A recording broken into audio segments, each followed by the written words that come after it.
Universe से साथ पूरी तरह शांत था। कुछ साल पहले टूर्नामेंट ओ ऑफ पावर जीतने के बाद गोकू और जी फाइटर्स अब एक सामान्य इंसान की तरह शांत जीवन जी रहे थे।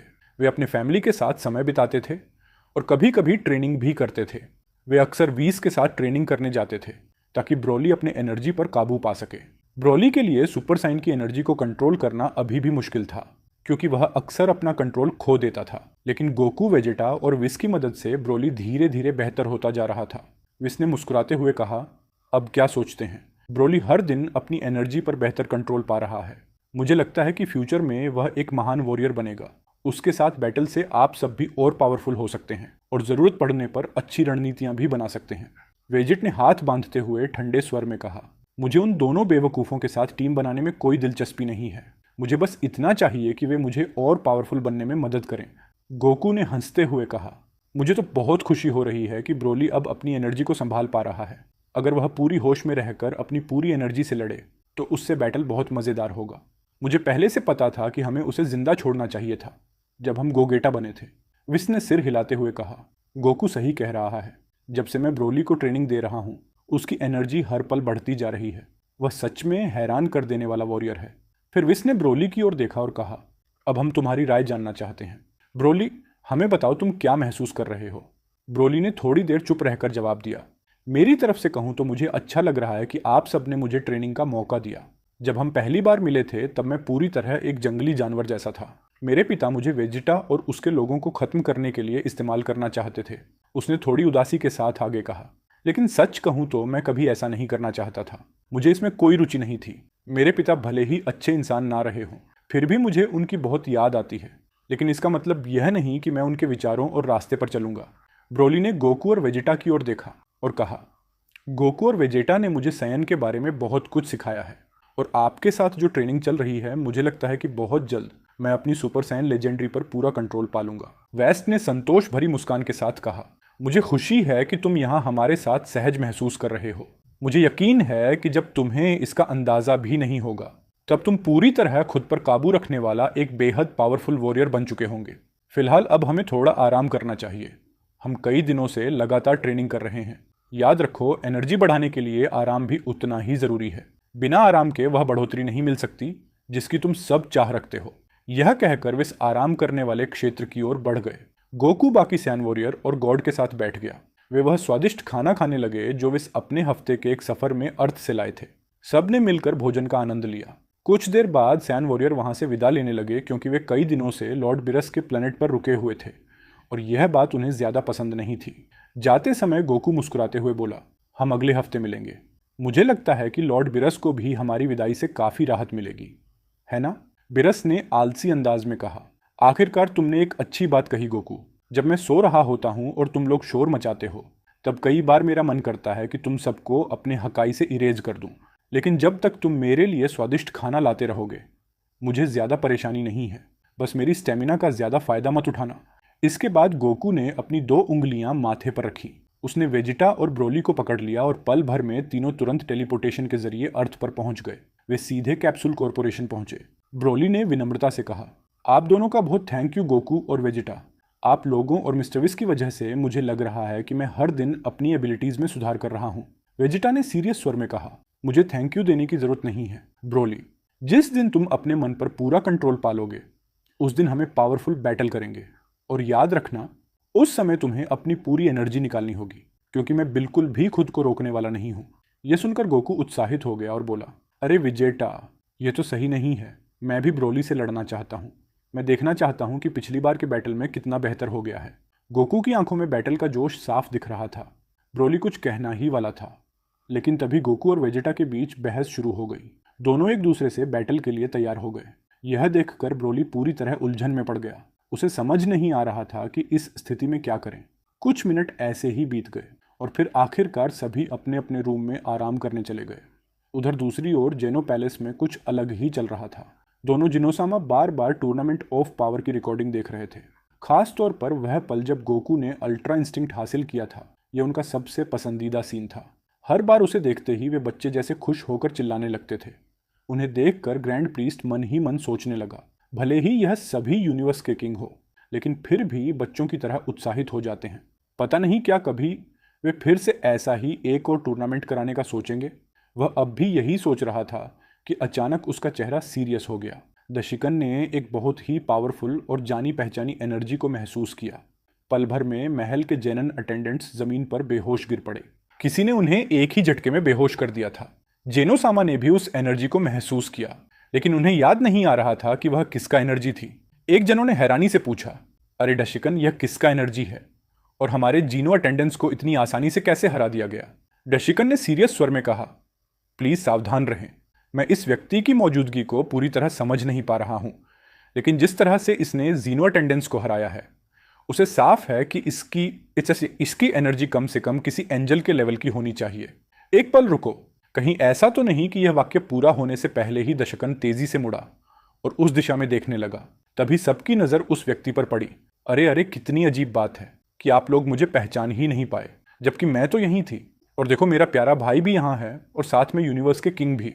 वह शांत और मुस्कुराते हुए बोली, तो बताइए आप सब कैसे हैं? ऐसे चुप क्यों हो गए? वह एंजेल देखने में लगभग दशकन जैसी ही थी। वह कोई और नहीं बल्कि उसकी बड़ी बहन दैशिकन ने हैरानी से कहा, मेकोशिन, तुम कब और कैसे अपनी ट्रेवल से लौट आई? पिछली बार जब हमारी बात हुई थी तब तो लगा था कि तुम इस डायमेंशंस में दोबारा नहीं लौटोगी और वहीं बस जाओगी। फिर यहाँ आने का कारण क्या है बहन? एक जेनो सामा ने राहत की सांस लेते हुए कहा, अरे म्यूसिन, मैंने तुम्हें पहले ही कहा था कि जब भी आओ इस तरह हमें डराया मत करो। हमें लगा कोई दुश्मन आ गया है। मैं तो पूरा महल इरेस करने ही वाला था। म्यूसिन हंसते हुए बोली, माफ करना, मैं तुम्हें डराना नहीं चाहती, बस सोचा कि पहचानने का खेल मजेदार होगा। और जीनो अटेंडेंट से भी मैं माफी मांगती हूँ।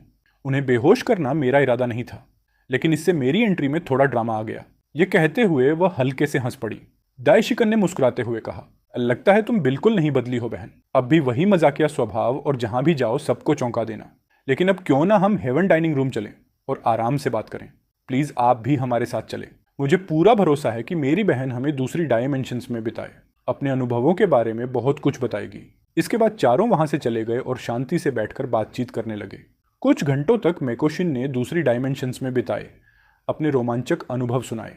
उसने बताया कि वह जगह रहने के लिए बहुत अच्छी थी, लेकिन फिर भी उसे इस डायमेंशंस में छोड़ी हुई हर चीज़ की बहुत याद आती थी।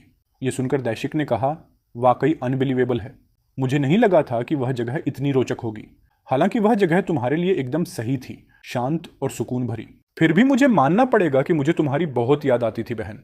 तुम्हारे सारे भतीजे भतीजाएं तुम्हें फिर से देखकर बहुत खुश होंगे, लेकिन सबसे ज्यादा खुशी वडोस और भेस को होगी। वे हमेशा से तुमसे बहुत लगाव रखते हैं। तुम्हें उनसे अचानक मिलना चाहिए। ये उनके लिए एक खूबसूरत सरप्राइज होगा। दैशिकन यह कहते हुए काफी उत्साहित दिख रहा था। मिकोशिन ने सीरियस स्वर में कहा, एक पल रुको भाई, मैं भी अपने भतीजों से मिलना चाहती हूँ, शायद किसी से ज्यादा, लेकिन मैं सिर्फ उसी वजह से वापस नहीं आई हूँ।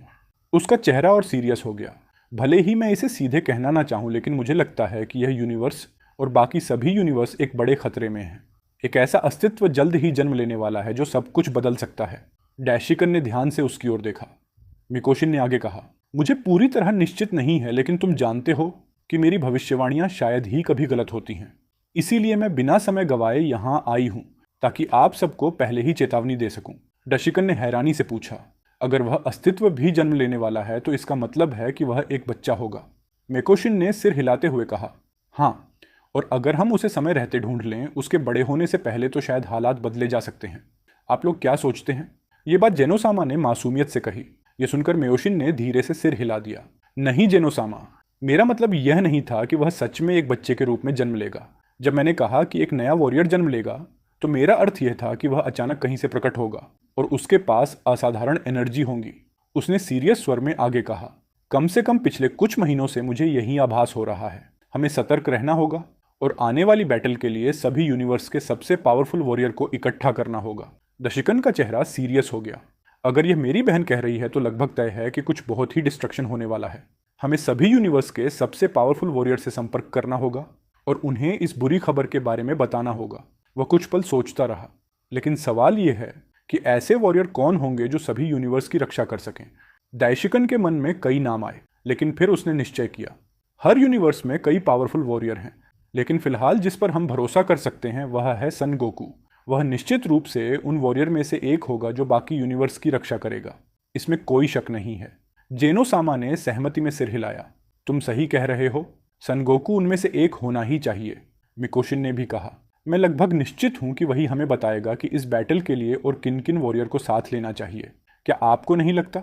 दैशिकन ने सिर हिलाते हुए कहा। बल्क। तभी जेनोसामा ने सीरियस स्वर में आदेश दिया। दैशिकन, मैं चाहता हूं कि तुम सन गोकू को तुरंत इस महल में लेकर आओ, उसे सब कुछ बताओ और फिर तुम दोनों मिलकर तय करो कि और किन वॉरियर को भर्ती किया जा सकता है। जल्दी करो, इससे पहले कि वह अस्तित्व प्रकट हो जाए। समय गवाए बिना ग्रैंड प्रीस्ट तुरंत उस प्लेस की ओर रवाना हो गया जहां सायन वॉरियर मौजूद था। उधर म्योशन ने उत्सुकता से पूछा, जिस व्यक्ति की बात आप लोग इतनी सीरियस से कर रहे थे, वह आखिर है कौन? क्या वह कोई गॉड ऑफ डिस्ट्रक्शन है या एंजल जितना पावरफुल कोई अस्तित्व? जेनोसामा ने शांत स्वर में उत्तर दिया, नहीं सन गोकू, कोई गॉड नहीं है। वह ना तो गॉड ऑफ डिस्ट्रक्शन है और ना ही कोई एंजल। वह तो बस यूनिवर्स में रहने वाला एक साधारण सा मल है। यह सुनकर मेकोशिश हैरान हो गई। फिर अगर वह कोई गॉड नहीं है तो आप कैसे सोच सकते हैं कि वह उस अस्तित्व का सामना कर पाएगा जिसकी एनर्जी मेरी अनुभूति के अनुसार किसी एंजल या उससे भी अधिक हो सकती है? उसकी उलझन साफ दिखाई दे रही थी। दैशिकन ने सीरियस से कहा, तुम इस डायमेंशन से बहुत समय तक दूर रही हो। मिकोशन, तुम्हारे जाने के बाद कुछ मोर्टल ऐसे प्रकट हुए हैं जिनकी एनर्जी असाधारण है। कुछ मोर्टल तो ऐसे भी हैं जिन्होंने अपनी एनर्जी से कई गॉड ऑफ डिस्ट्रक्शन को भी पीछे छोड़ दिया है। उनमें से एक है सन गोकू यूनिवर्स से का एक सायन। जेनोसामा ने जोड़ा एक टूर्नामेंट हुआ था, ज्यादा समय नहीं हुआ। उसी टूर्नामेंट में गोकू ने वह फॉर्म हासिल की जिसे अल्ट्रा इंस्टिंक्ट कहा जाता है। दशकन ने गर्व से कहा, एक सायन जिसने गॉड से भी ऊपर की फॉर्म को छू लिया। ये सुनकर मेकोशिन हैरानी से बोली, ये बात मैं मान ही नहीं सकती, और वह भी एक सायन। मैंने तो हमेशा यही सोचा था कि यह जाति पूरी तरह समाप्त हो जाएगी, लेकिन लगता है कि कुछ लोग अब भी जीवित हैं। क्या आप सच कह रहे हैं? जो आप बता रहे हैं वह सच में हुआ है? जेनोसामा मुस्कुराते हुए बोले, बिल्कुल। मेरे को हम तुमसे ऐसी बात पर झूठ क्यों बोलेंगे? जो कुछ भी हमने कहा है वह सब सच है। फिर जेनोसामा ने हाथ उठाया और कहा, और इसका एक सबूत भी है। इसके बाद उन्होंने टूर्नामेंट ऑफ पावर की रिकॉर्डिंग दिखानी शुरू की। उसमें गोकू द्वारा किए गए हर बड़े कारनामे को दिखाया गया ताकि एंजेल को यकीन हो सके। मिकोशिन ध्यान से वह सीन देखने लगी। उसने देखा कि टूर्नामेंट में कई बेहद पावरफुल वॉरियर थे, लेकिन उनमें सबसे अलग और चमकदार वही सयान था। एक साधारण मोर्टल होते हुए भी गोकू ने ऐसी क्षमता दिखाई जो गॉड के लिए भी इम्पॉसिबल मानी जाती थी। उसने वह फॉर्म हासिल कर ली थी जिसे कई गॉड भी पूरी तरह कंट्रोल नहीं कर पाते। यह देखकर निकोशन पूरी तरह शॉक्ड रह गई। अपने लंबे अस्तित्व के सैकड़ों वर्षों में उसने ऐसा कभी नहीं देखा था। मुझे विश्वास नहीं हो रहा कि एक मल अपने मन और शरीर पर इतना फुल कंट्रोल पा सकता है, वह धीरे से बोली। लेकिन मुझे पूरा यकीन है कि उसने यह सब अकेले नहीं सीखा होगा। किसी पावरफुल अस्तित्व ने उसे ट्रेनिंग किया होगा। उसने अचानक डशिकन की ओर देखा। क्या उसे मेरे भाई ने ट्रेनिंग किया था? उसके कुछ मूवमेंट देखकर मुझे साफ लग रहा है कि यह एंजल की ट्रेनिंग का नतीजा है। डशिकन ने सिर हिलाते हुए कहा, हाँ मिकोशन, उसे एक एंजल ने ही ट्रेनिंग दी थी, लेकिन वह एंजल मैं नहीं था। उसे ट्रेनिंग करने वाला था विषय तुम्हारा भतीजा। ये सुनते ही मिकोशन चौंक गई। उसे उम्मीद नहीं थी कि कोई एंजल किसी मोर्टल को ट्रेनिंग देगा। समझ गई, वह मुस्कुराकर बोली, लगता है आप लोग उस सयन सन गोकू पर बहुत भरोसा करते हैं। वह जरूर कोई अलग ही इंसान होगा। फिर उसने हल्के मजाकिया अंदाज में कहा, अब तो मुझे उससे मिलने की इच्छा हो रही है। काश मैं आज ही उसे देख पाऊं। उधर मिकोशन अभी भी गोकू के कारनामे देख ही रही थी कि उसी समय ग्रैंड प्रीस्ट अर्थ पर पहुंच चुका था। उस समय गोकू अपने फैमिली के साथ था। गोहन ने बाहर झांकते हुए कहा, पापा, बाहर एक व्यक्ति आया है जो मिस्टर भेज जैसा दिखता है। अगर मुझे ठीक से याद है तो यह ग्रैंड प्रीस्ट हैं, ग्रेट जेनोसामा के दाहिने हाथ। ग्रैंड प्रीस्ट यहाँ। ये सुनते ही गोकू हैरान हो गया और तुरंत घर से बाहर निकला। उसे समझ नहीं आ रहा था कि इतनी बड़ी हस्ती अर्थ पर और वह भी उसके घर क्यों आई है। गोकू ने सम्मान के साथ कहा, हेलो ग्रैंड प्रीस्ट, क्या कोई बात है? क्या मैं आपकी किसी तरह मदद कर सकता हूँ? ग्रैंड प्रीस्ट ने सीरियस स्वर में कहा, हाँ सन गोकू, मुझे तुम्हें अपने साथ चलना होगा। ये बहुत ज़रूरी मामला है। फिर उसने धीरे धीरे कहा, एक ऐसा दुश्मन प्रकट होने वाला है जो सभी यूनिवर्स और डायमेंशंस को इरेज करने का इरादा रखता है। हमें उसे रोकना होगा, इससे पहले कि वह जेनो पैलेस तक पहुंच जाए। ग्रैंड प्रीस्ट की बात सुनकर गोकू सीरियस हो गया। ये तो बहुत पावरफुल है। अगर आप जो कह रहे हैं वह सच है तो हमें एक पल भी बर्बाद नहीं करना चाहिए। फिर गोकू ने कहा, बस मुझे अपनी फैमिली से विदा लेने के लिए थोड़ी देर दे दीजिए। डैशिकन ने सहमति में सिर हिलाया और गोकू को कुछ मिनट का समय दिया। गोकू ने अपनी पत्नी और बच्चों को पूरी स्थिति समझाई। उसके फैमिली ने बिना किसी हिचके उसका पूरा समर्थन किया, क्योंकि वे समझते थे कि यह मामला बहुत सीरियस है। वे जानते थे कि गोकू उन वॉरियर में से एक है जिसे हर हाल में जाना ही होगा। चीची ने गोकू को गले लगाते हुए कहा, मुझसे वादा करो कि तुम जीत कर लौटोगे गोकू, सभी यूनिवर्स के लोगों के लिए और हमारे लिए भी। उसने इमोशनल होकर आगे कहा, हम सब कुछ तुम्हारे ग्रेट जीनो और ग्रैंड प्रीस्ट के हाथों में सौंपते हैं। गोकू के बच्चों ने भी उसे हिम्मत देते हुए कहा, पापा हम जानते हैं कि आप उस दुश्मन को ढूंढ लेंगे और उसे हरा देंगे, अपनी पूरी ताकत लगाना। यह कहते हुए उन्होंने भी अपने पिता को गले लगाया। फैमिली से विदा लेकर गोकू दशिकन के साथ रवाना हो गया। जब वे जेनो पैलेस पहुंचे तो गोकू सीधे उस प्लेस पर गया जहां ग्रेट जीनो मौजूद थे। वहां पहुंचकर गोकू ने अपने दोस्तों को भी देखा।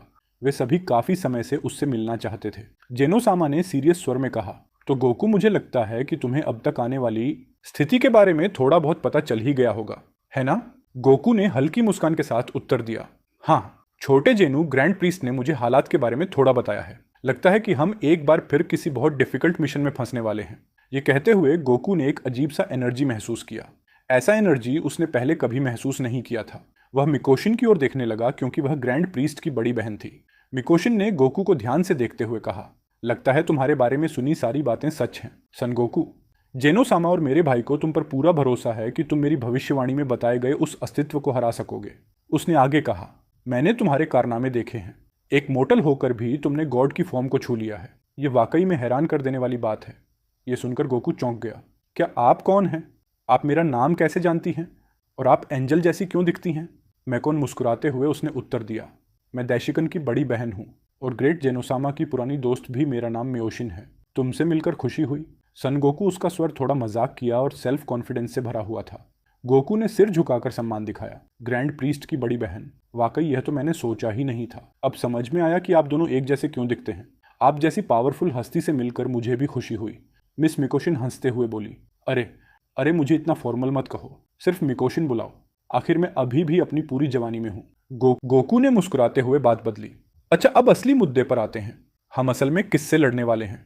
ग्रैंड प्रीस्ट ने बताया था कि कोई ऐसा अस्तित्व आने वाला है जो पूरे यूनिवर्स को तबाह कर सकता है। क्या वह कोई गॉड है या उससे भी कुछ ज्यादा?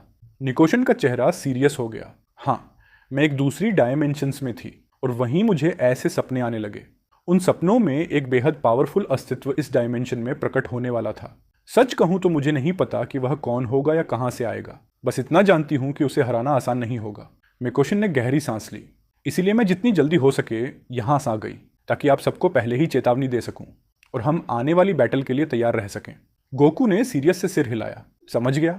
इसी वजह से आपने कहा था कि हमें पावरफुल वॉरियर को इकट्ठा करना होगा ताकि हम मिलकर उसका सामना कर सकें, है ना?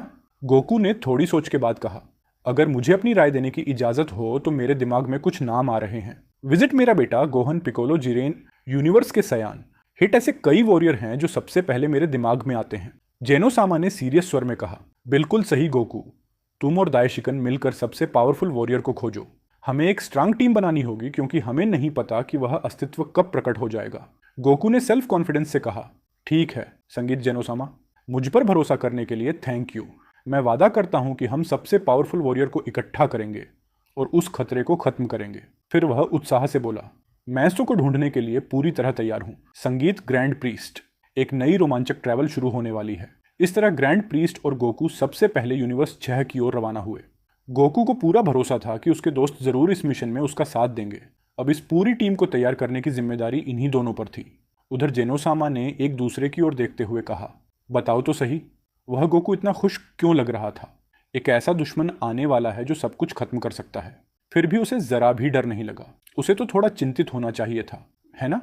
दूसरे जैनों ने हंसते हुए कहा, सन गोकू दुनिया का सबसे व्यक्ति है। बैटल के लिए उसका जुनून उसकी सयन जाति की वजह से है।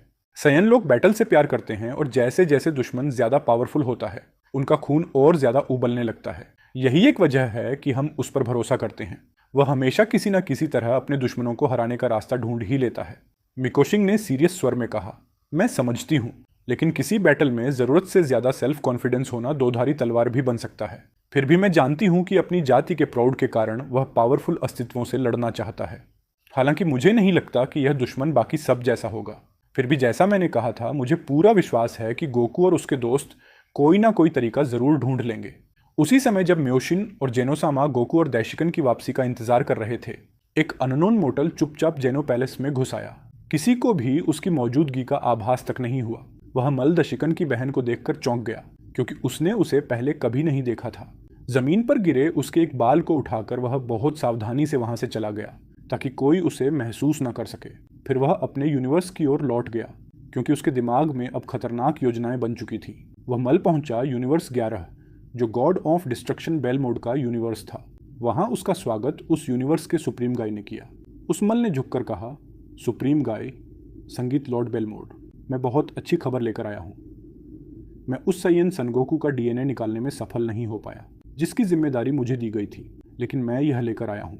यह कहते हुए वह एक बाल आगे बढ़ाता है। बेलमोड ने उसे देखते हुए कहा, यह क्या है रॉय? मुझे लगता है मैंने साफ कहा था कि मुझे उस सैयन से जुड़ी कोई भी चीज़ चाहिए थी, और यह बाल आखिर किसका है? क्या तुम्हें लगता है कि यह हमारे किसी काम आएगा? रॉय ने शांत स्वर में उत्तर संगीत दिया, मुझे नहीं पता यह बाल किसका है, लेकिन मैंने साफ सुना था कि उसका नाम मेयोशिन है। वो दाइशिकम की बड़ी बहन है। ये सुनते ही वहाँ मौजूद सभी लोग सन्न रह गए, यहाँ तक कि एंजल भी हैरान रह गए क्योंकि उन्हें ऐसा नाम सुनने की बिल्कुल उम्मीद नहीं थी। बेलमोड ने गुस्से में कहा, क्या तुम्हें यकीन है कि तुमने सही नाम सुना, या तुम मजाक कर रहे हो? अगर तुम्हारी बात सच है तो यह बाल उस सयन से कहीं ज्यादा कीमती है। बेलमोड के चेहरे पर उत्साह दिखाई देने लगा। तो अब समय आ गया है कि हम अपनी योजना शुरू करें, बिरस और पूरे यूनिवर्स 7 का अंत करने की। सुप्रीम का ने तुरंत चेतावनी दी, नहीं लॉर्ड बेलमोड, ये मामला इतना आसान नहीं है। ग्रैंड प्रीस्ट की बहन फिर से लौट आई है। बहुत समय से उसके बारे में कोई खबर नहीं थी। क्या वह यहाँ दायशिकन का स्थान लेने संगीत आई है, या फिर किसी और उद्देश्य से? जो भी हो, हमें उसके साथ बहुत सावधानी बरतनी होगी। बेलमोड ने सीरियस स्वर में कहा, तुम ठीक कह रही हो। वह महिला दशिकन से भी ज्यादा पावरफुल है। उसे खेलना हमारे लिए खतरनाक हो सकता है। फिर उसने रॉय की ओर देखा और बोला, लेकिन रॉय ने बहुत अच्छा काम किया है। स्नो पैलेस में जाकर यह बाल लाना आसान नहीं था। अब इसी से हम एक वॉरियर बना पाएंगे। यह सुनकर मार्सिटा का चेहरा चिंता से भर गया।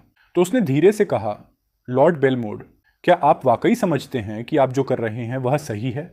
लॉर्ड बिरस भी एक गॉड ऑफ डिस्ट्रक्शन है। आप किसी अपने ही जैसे गॉड के खिलाफ जाने की बात कर रहे हैं, और उससे भी बढ़कर आप मेरी बुआ मेकोशिन के बाल से एक हथियार बनाना चाहते हैं। अगर यह बात मेयोशिन को या किसी जेनोसामा को या यहाँ तक कि मेरे पिता को भी पता चल गई तो सारे यूनिवर्स में बहुत बड़ा हंगामा खड़ा हो जाएगा। ये सुनते ही बेलमोडे गुस्से में बोला, उन्हें पता क्यों चलेगा मर्सिलिता? यहाँ मौजूद कोई भी एक शब्द नहीं बोलेगा, या फिर तुम्हें कुछ और कहना है? उसने ठंडी नज़र से उसे घूरते हुए कहा, मुझे उम्मीद है कि तुम मुझे धोखा देने का इरादा नहीं रखती। गॉड के मामलों में तुम्हें दखल देने की जरूरत नहीं है, लेकिन लॉर्ड बेलमोड ये सब पूरे यूनिवर्स को तबाह कर सकता है। आप एक गॉड ऑफ डिस्ट्रक्शन है। आपको इसके नतीजों के बारे में सोचना चाहिए। बेलमोड ने बेरुखी से कहा, मुझे जरा भी परवाह नहीं कि आगे क्या होगा। मुझे बस इतना पता है कि मुझे बिरस को खत्म करना है, और उसके बाद कौन जाने, शायद मैं ही नया किंग बन जाऊं। फिर उसने सख्त लहजे में कहा, अगर तुम्हें यह सब पसंद नहीं है तो तुम मेरे प्लेनेट से निकल सकती हो। मुझे अपने आसपास तुम जैसी कमजोर सोच वाले लोग नहीं चाहिए। लेकिन याद रखना, अगर तुमने जरा भी मुंह खोला तो मैं सबको यही बताऊंगा कि तुम भी इस पूरी योजना में शामिल थी, और अगर मैं दूसरे लोग चला गया तो तुम भी मेरे साथ वहीं जाओगी। बेलमोड की इस धमकी से मर्सरिता सन्न रह गई। उसने भारी मन से कहा, मैंने कभी नहीं सोचा था कि आप इस हद तक गिर सकते हैं लॉर्ड बेलमोड। मैं आपसे बहुत निराश हूं। बस यही उम्मीद करती हूं कि आप समय रहते अपनी सोच बदल लें, क्योंकि इस रास्ते का अंजाम आपको बहुत भारी पड़ सकता है। इतना कहकर मार्सिटा यूनिवर्स 11 छोड़कर कहीं और चली गई। उसके जाते ही सुप्रीम का ने चिंता से कहा, लॉर्ड बेलमोड, क्या आपको नहीं लगता कि मार्सिटा यह सब जेनोसामा या ग्रैंड प्रीस्ट को बता सकती है? अगर ऐसा हुआ तो हम बहुत बड़ी मुसीबत में फंस जाएंगे और हमारी योजना अधूरी रह जाएगी। बेलमोड ने सेल्फ कॉन्फिडेंस से हंसते हुए कहा, शांत हो जाओ। वह कुछ भी नहीं कहेगी, क्योंकि यह उसके हित में नहीं है। वह हमेशा से एक ऑर्डिनरी इंसान की तरह जीवन जीना चाहती है। अगर उसने सच बताया तो उसका सबसे बड़ा सपना हमेशा के लिए टूट जाएगा। इसीलिए मुझे पूरा भरोसा है कि वह एक शब्द भी नहीं बोलेगी। तभी साइंटिस्ट रॉय आगे बढ़ा और बोला, अब मैं आप सबके सामने एक और भी दिलचस्प ओवर रखना चाहता हूँ। क्यों ना हम सिर्फ उस एंजल के डीएनए से वॉरियर बनाने के बजाय उसमें सैनसन गोकू का डीएनए भी जोड़ दें। मुझे पता है यह बहुत बड़ा और खतरनाक प्रयोग होगा, लेकिन अगर यह सफल हो गया तो मैं पूरे भरोसे से कह सकता हूं कि वह वॉरियर खुद दाई शिकन के बराबर पावरफुल होगा। कोई भी गॉड ऑफ डिस्ट्रक्शन उसे नहीं हरा पाएगा, यहां तक कि विरस भी नहीं। ये सुनते ही सुप्रीम का गुस्से में बोला, बकवास मत करो रॉय। इतना खतरनाक प्रयोग करने के बारे में तुम सोच भी कैसे सकते हो? मेरी बहन विकोशन के डीएनए से ही काम चल जाएगा। वह अपने आप में काफी है। उसने साइंटिस्ट की बात को वहीं खारिज कर दिया, क्योंकि यह प्रयोग न सिर्फ बेहद जोखिम भरा था, बल्कि इसके असफल होने की संभावना भी बहुत ज्यादा थी। लेकिन तभी बेलमोड ने सीरियस स्वर में कहा, एक पल रुको, सुप्रीम काय रॉय कोई बेवकूफ़ी नहीं कर रहा। ज़रा सोचो, अगर हम एक ऐसे वॉरियर को बनाएं जिसमें एक सुप्रीम एंजल का डीएनए और सबसे पावरफुल सैयन का डीएनए हो, जो गॉड की पावर तक पहुंच चुका हो। अगर यह सफल हो गया तो हम पूरे यूनिवर्स पर राज कर सकते हैं। हमें बाकी वॉरियर को भी ढूंढना है। गोकू की बात मानते हुए तीनों सेन उसके और ग्रैंड संगीत प्रीस्ट के साथ चल पड़े। ठीक है, अब बाकी साथियों की तलाश शुरू करते हैं। गोकू ने मुस्कुराते हुए कहा, यह रोमांचक लग रहा है। अब तो मुझे भी जानने की जल्दी है कि वह दुश्मन आखिर है कौन। इसके बाद गोकू और ग्रैंड प्रीस्ट यूनिवर्स 6 के सैन को साथ लेकर हिट को ढूंढने निकल पड़े। वह भी उन वॉरियर में से एक था जिन्हें वह अपनी टीम में शामिल करना चाहते थे। चलते चलते कॉलीफ्ला ने गोकू से कहा, सच बताओ गोकू, क्या वह दुश्मन वाकई इतना पावरफुल है कि हमें इतने सारे लोगों को इकट्ठा करना पड़ रहा है? यह सुनकर तो मुझे भी हैरानी हो रही है। गोकू ने शांत स्वर में जवाब दिया, कॉलीफ्ला, यही बात मुझे मैकोन और ग्रैंड प्रीस्ट ने बताई है। मुझे नहीं लगता कि वे इतने सीरियस मामले में मजाक करेंगे। ग्रैंड प्रीस्ट ने भी बात आगे बढ़ाई, मेरी बहन के पास फ्यूचर में होने वाली बुरी घटनाओं को महसूस करने की क्षमता है। उसकी भविष्यवाणियां लगभग कभी गलत नहीं होती, इसलिए सावधान रहना ही बेहतर है, बजाय इसके कि हम संगी इस चेतावनी को नज़रअंदाज करें। हमें एक बहुत स्ट्रांग टीम बनानी होगी, क्योंकि वह दुश्मन ऑर्डिनरी मल से कहीं अधिक पावरफुल होगा। कब यह सब चुपचाप सुन रहा था, वह मन ही मन सोचने लगा। सिर्फ गोकू ही नहीं, ग्रैंड प्रीस्ट भी इस दुश्मन को लेकर चिंतित है। अगर दोनों इतने सीरियस हैं तो ये कोई मजाक नहीं हो सकता। लगता है वाकई एक बेहद खतरनाक दुश्मन आने वाला है। कुछ देर यूनिवर्स चाह में ट्रैवल करने के बाद वे उस प्लेनेट पर पहुंच गए जहां हिट आम तौर पर रहता था। हिट अभी अभी एक और इनाम वाला काम पूरा करके लौटा था। दूर से ही उसने गोकू और बाकी लोगों को आते देखा। गोकू मुस्कुराते हुए बोला, अरे हिट, कैसे हो? क्या मैं तुमसे थोड़ी देर बात कर सकता हूँ? संगीत हिट ने शांत लेकिन सख्त स्वर में जवाब दिया, क्या बात है गोकू? अगर तुम मुझसे लड़ने आए हो तो लगता है तुम गलत समय पर आए हो। फिर उसने कॉलीफ्लावर, केल और काबा की ओर देखते हुए कहा, वैसे यह तीनों सैयन यहाँ क्या कर रहे हैं? उसकी नज़र ग्रैंड प्रीस्ट पर पड़ी और वह चौंक गया, और ग्रैंड प्रीस्ट भी साथ हैं। कहीं ऐसा तो नहीं कि तुम सब मेरी जान लेने आए हो? गोकू ने तुरंत सिर हिलाते हुए कहा, नहीं, ऐसा कुछ भी नहीं है हिट। हम यहाँ इसलिए आए हैं क्योंकि हम पावरफुल वॉरियर को इकट्ठा कर रहे हैं। एक बहुत बड़ी मुसीबत आने वाली है और मुझे लगा कि तुम्हारी पावर हमारे लिए संगीत बहुत काम आएगी। तो क्या तुम हमारे साथ चलोगे? हिट ने गहरी सांस ली और कहा, माफ करना गोकू, जैसा मैंने कहा था तुम लोग गलत समय पर आए हो। मुझे अभी अभी पता चला है कि मेरा प्लेनेट बहुत बड़े खतरे में है। वहाँ संसाधनों की भारी तबाही हो रही है और मेरे लोग मुश्किल में हैं। मैं उन्हें अकेला नहीं छोड़ सकता। ग्रैंड प्रीस्ट ने सीरियस और ऊंचे स्वर में कहा, हिट, हम जिस खतरे की बात कर रहे हैं वह सिर्फ एक प्लेनेट का नहीं है, यह एक मल्टीवर्स खतरा है। मैं मजाक नहीं कर रहा। सभी यूनिवर्स की जिंदगी दांव पर लगी हुई है। हिट कुछ पल चुप रहा, फिर बोला, मैं जानता हूं कि यह खतरा एक प्लेनेट से कहीं बड़ा है, लेकिन मैं अपने लोगों को फिर से अकेला नहीं छोड़ सकता। मैं पहले भी उन्हें बहुत समय के लिए छोड़ चुका हूं। हालांकि मैं वादा करता हूं, मैं उन दुश्मनों को खत्म कर दूंगा और जितनी जल्दी हो सके तुम सबसे आ मिलूंगा। अगर वह दुश्मन अपनी एनर्जी को उजागर करेगा तो उसे ढूंढना मेरे लिए मुश्किल नहीं होगा। गोकू ने समझदारी से सिर हिलाया और कहा, मैं समझता हूं हिट, जिस प्लेनेट पर तुम पले बड़े उसे बचाना तुम्हारे लिए सबसे ज़रूरी है। अगर मेरी अर्थ खतरे में होती तो मैं भी वही करता। उन लोगों को खत्म करो और फिर हमारे पास आ जाना, हमें तुम्हारी ज़रूरत पड़ेगी। गोकू और हिट ने एक दूसरे से हाथ मिलाया। इसके बाद गोकू, ग्रैंड प्रीस्ट और यूनिवर्स 6 के सैयन अपने अगले लक्ष्य की ओर रवाना हो गए। उनका अगला पड़ाव था यूनिवर्स 11। गोकू ने जिन अंतिम वॉरियर को अपने मन में चुना था उन्हें वहीं से भर्ती करना था। यूनिवर्स 11 पहुंचते ही जिरेन और टोपो पहले से ही उनका इंतजार कर रहे थे। वे गोकू की एनर्जी को दूर से ही महसूस कर चुके थे। गोकू कुछ कदम आगे बढ़ा और बाकियों से थोड़ा अलग खड़ा हो गया। वह जिरेन से बस कुछ ही मीटर की दूरी पर था। गोकू और जिरेन एक दूसरे को घूरते रहे। हवा में तनाव फैल गया। अचानक एक पलक झपकते ही जिरेन ने तेजी से वार किया। उसका पंच सीधा गोकू के चेहरे पर लगा। हल्की सी चोट लगी और थोड़ी सी रक्त की बूंद बाहर आ गई। गोकू मुस्कुराते हुए बोला, कमाल है जिरेन, लगता है तुम पहले से कहीं ज्यादा तेज हो गए हो। तुम्हारी रफ्तार और वार दोनों ही पिछली बार से बहुत ज्यादा पावरफुल है। मैं साफ महसूस कर सकता हूं कि तुमने अपनी पावर काफी बढ़ा ली है। जिरेन ने शांत स्वर में पूछा, गोकू तुम इस यूनिवर्स में क्या कर रहे हो? मुझे उम्मीद नहीं थी कि तुम यहाँ आओगे, और वह भी ग्रैंड प्रीस्ट के साथ। जिरेन और टोपो दोनों ने सम्मान के साथ ग्रैंड प्रीस्ट को नमन किया। टोपो ने सीरियस स्वर में पूछा, आप इस प्लेनेट पर किस उद्देश्य से आए हैं ग्रैंड प्रीस्ट? और गोकू, क्या यह फिर से टूर्नामेंट ऑफ पावर से जुड़ा मामला है? ग्रैंड प्रीस्ट ने सिर हिलाते हुए कहा, नहीं, ऐसा कुछ नहीं है। गोकू ने आगे बढ़कर कहा, सच कहूं तो हमें आपकी मदद चाहिए। एक ऐसा दुश्मन आने वाला है जो सभी यूनिवर्स के लिए खतरा बनेगा। हमें टीम बना रहे हैं और चाहते हैं कि आप दोनों भी उस टीम का हिस्सा बने। यह सुनकर जिरेन सीरियस हो गया। एक ऐसा दुश्मन जो सभी यूनिवर्स को खतरे में डाल दे, ये सच में बहुत बुरी खबर है। लेकिन वह है कौन? जिरेन ने पूछा, क्योंकि उसे अब भी कुछ भी साफ समझ नहीं आ रहा था। ग्रैंड प्रीस्ट ने शांत स्वर में कहा, अभी हम सब कुछ नहीं बता सकते, आप बस हमारे साथ चलिए। जेनो पैलेस में हम आपको पूरी बात विस्तार से समझा देंगे। जेरेनो टोपो दोनों ने ऑफर स्वीकार कर लिया। एक तरह से वे यूनिवर्स 7 का एहसान चुकाना चाहते थे, क्योंकि उसी की वजह से बाकी यूनिवर्स अब भी अस्तित्व में थे। वे जानते थे कि गोकू भले ही थोड़ा बचकाना हो, लेकिन उसका दिल साफ है। उधर जब सभी वॉरियर वहां से चले गए, तभी साइंटिस्ट रॉय आगे बढ़ा। उसकी नज़र जमीन पर गिरी। खून की एक छोटी सी बूंद पर पड़ी। वह खून उसी समय गिरा था जब जिरेन की पंच गोकू के चेहरे से टकराई। रॉय ने बहुत सावधानी से उस खून का सैंपल उठाया, ताकि उसकी कोई भी पुअर क्वालिटी ना हो जाए। सैंपल मिलते ही वह बिना देर किए बेलमोड और सुप्रीम काई के पास लौट गया। लॉर्ड बेलमोड, सुप्रीम काई, मैं सफल हो गया हूँ। मैंने सयान सुन गोकू के खून का सैंपल हासिल कर लिया है। किस्मत अच्छी थी कि यह सब इसी यूनिवर्स में हुआ। ज्यादा समय भी बर्बाद नहीं हुआ। यह कहते हुए रॉय ने बोतल निकालकर बेलमोड को दिखाई। बेलमोड ने ठंडी मुस्कान के साथ कहा, बहुत बढ़िया रॉय, मुझे पता था कि मैं तुम पर भरोसा कर सकता हूँ।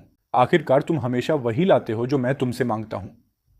फिर वह थोड़ी देर चुप रहा और सीरियस स्वर में बोला, लेकिन तुम्हारी बातों से लगा कि वह परेशान करने वाला सयान मेरे यूनिवर्स में आया संगीत था, या फिर मैंने कुछ गलत समझा?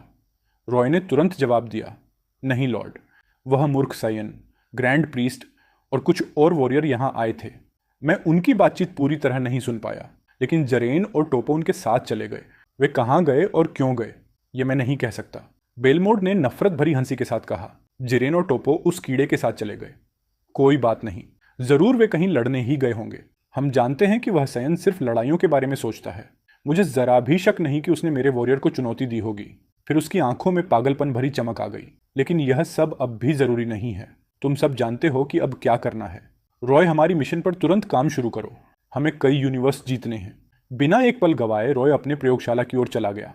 वह एक ऐसी चीज बनाने जा रहा था जो पहले कभी नहीं बनी थी। एक ऐसा वॉरियर जो दो बिल्कुल अलग नस्लों का मिश्रण होगा। उधर दशिकन बाकी सभी वॉरियर के साथ जेनो पैलेस पहुंच चुके थे। सभी अंदर गए सिवाय गोकू, संगीत के। गोकू का काम अलग था। वह अर्थ जाने वाला था अपने दोस्तों को बुलाने के लिए। वहां सब उसका इंतजार कर रहे थे ताकि इस खतरे के बारे में खुलकर बात की जा सके। गोकू ने टेलीपोर्टेशन का इस्तेमाल किया और सीधा अर्थ पहुंच गया। उसने अपने दोस्तों को जल्दी जल्दी पूरी स्थिति समझाई। हमें अब भी चलना होगा, उसने कहा। सभी ने गोकू का हाथ पकड़ा और सयन की तकनीक से उसके साथ निकल पड़े। वेजिटा, गोहन, ब्रोली, पिकोलो और क्रिलिन, यही वे वॉरियर थे जिन्हें यूनिवर्स 7 की ओर से चुना गया था।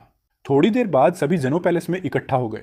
ग्रैंड प्रीस्ट की ओर देखते हुए गोकू ने कहा, हमें माफ कीजिए ग्रैंड प्रीस्ट, लेकिन अब हम बातचीत शुरू कर सकते हैं।